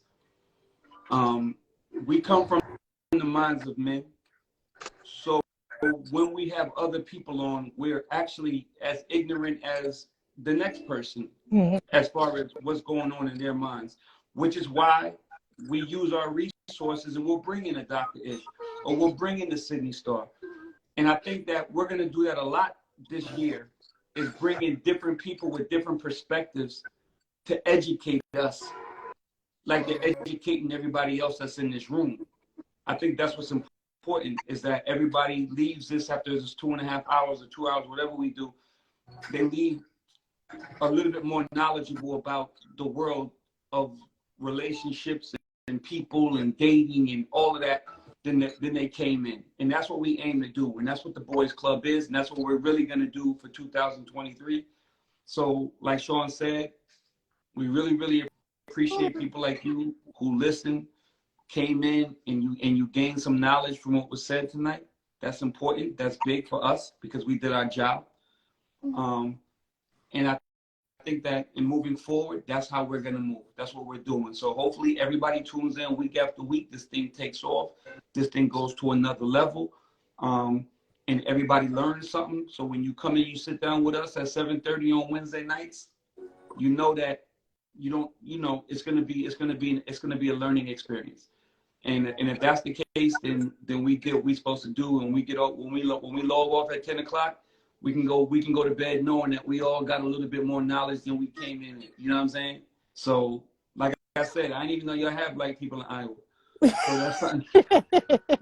Look, I live in Davenport, Iowa. That's on the bridge of Illinois. Okay. So it's some type of exception. Let me ask you something before we let you go. Before we sign off, Carmeletta, how old are your children?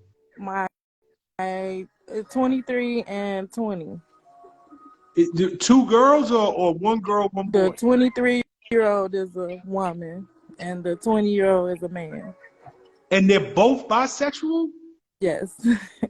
Wow, what a new world we live in. Holy smoke. Oh, hold on, one last question.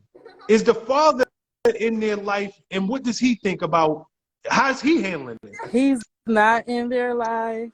However, his perception on everything is like totally over the edge. He disrespects my children to the utmost. Like, he make them feel like they shouldn't be living, like they are an outcast to the world. And with him alone treating them and feeling the way that he feel about them, I had to redirect my thinking. Like, I can't have both of my children's parents being ignorant to the fact of this is life, even though I don't agree with it, or even though I'm not like that, I can't have so much to say about them because that's the way that they are. Like with my son, I knew when he was born he was going to be the way that he was going to be because of the things that he was doing. Like, he never wanted to play with male figure toys, play basketball. He always aimed to play with my daughter's baby dolls and hair and stuff like that. And I tried to take it out of him, like, completely. I'm just like, look, this is not how you supposed to be. This is not how life gonna be. I don't want you like this. This is no. I wasn't accepting of it. I was so ignorant. Like, I was over the edge with it as well. Because like I stated, with my daughter, I told her I wouldn't even come to her wedding if she married a woman because I wasn't feeling it. However, being educated and with platforms and stuff like this, with movies, I've watched several movies with kids committing suicide, and I just had to educate myself on the way that they was feeling because, like I said, my son, he was born like this. Like, I knew day one he was going, like when he got old enough to talk and venture off to toys that he liked and stuff like that, and playing basketball, and he never was interested in none of those manly activities, playing basketball, football, soccer, nothing. He was always like, I'm gonna hurt myself, or I can't hurt myself and stuff. I'm like, boy, you a boy, you supposed to hurt yourself, you supposed to. So it's like I just wasn't giving those thoughts a chance. I wasn't. I was just like, no, no, no, no, no, not for my kids. But like I said, I have friends that's bisexual, gay, transgender, and all that. And a lot of my male friends try to talk to my transgender friend. I didn't even say nothing. Rich said he obligated to say something. I was like, look, I said something afterwards, after she left and stuff like that. Then I told him, like, look, that was a transgender. And he was like, why you sit up there and let me talk? I'm like, look, you came at her. She ain't say nothing to you. She was in my kitchen minding her own business. And you was like, ooh, who is that? She look good. You can't talk to everybody. You can't approach everybody because everyone not going to be honest with you. You know, like y'all was speaking on with marriages, they're obligated to say something. In that moment, I didn't even feel like she was obligated because she wasn't looking at him. She wasn't giving him an eye. She didn't give that man no type of nothing to make him feel like she was interested in him. But he gave her all that to make her feel that he was interested in her. So me giving her that respect, you know, I had to wait till she left and to tell him, because I'm just like, I don't feel like that was my place when you approached her. And he was mad at me, and I'm like, how is you mad? You need to be mad at yourself, because you don't need to keep hollering and approaching women who you don't know what they are. She looked, oh my God, like Sidney Starr, like a regular woman, natural woman, face glowing, everything. So why is it my place to let you know what's going on when you should not be putting yourself out there in the first place? That's a fact. That's real. We ended on that. That's real. Thank you, girl, for your perspective. We're about 5 minutes over our time. Every Wednesday, I hope that this is not your last time checking in with us, but for everybody watching, we are on every single Wednesday, IG Live, 7:30 p.m. Eastern Standard Time, 4:30 p.m. Pacific Time. Please tell your friends, let them know that this is I haven't seen a more real, more adult, more mature relationship show like this, especially coming from the mind of men.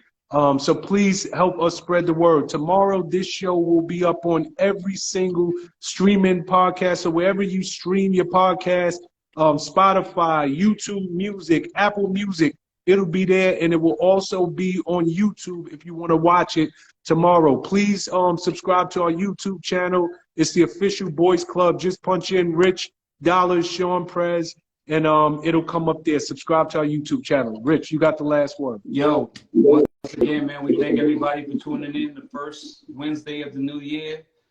We got a lot of tricks up our sleeves. This is going to be a dope year. Thank y'all for taking the ride. We'll see you next Wednesday, 7:30 p.m. Eastern. Same bad time, same bad channel. Sean, I hit you up offline. Later, kid. Later, y'all.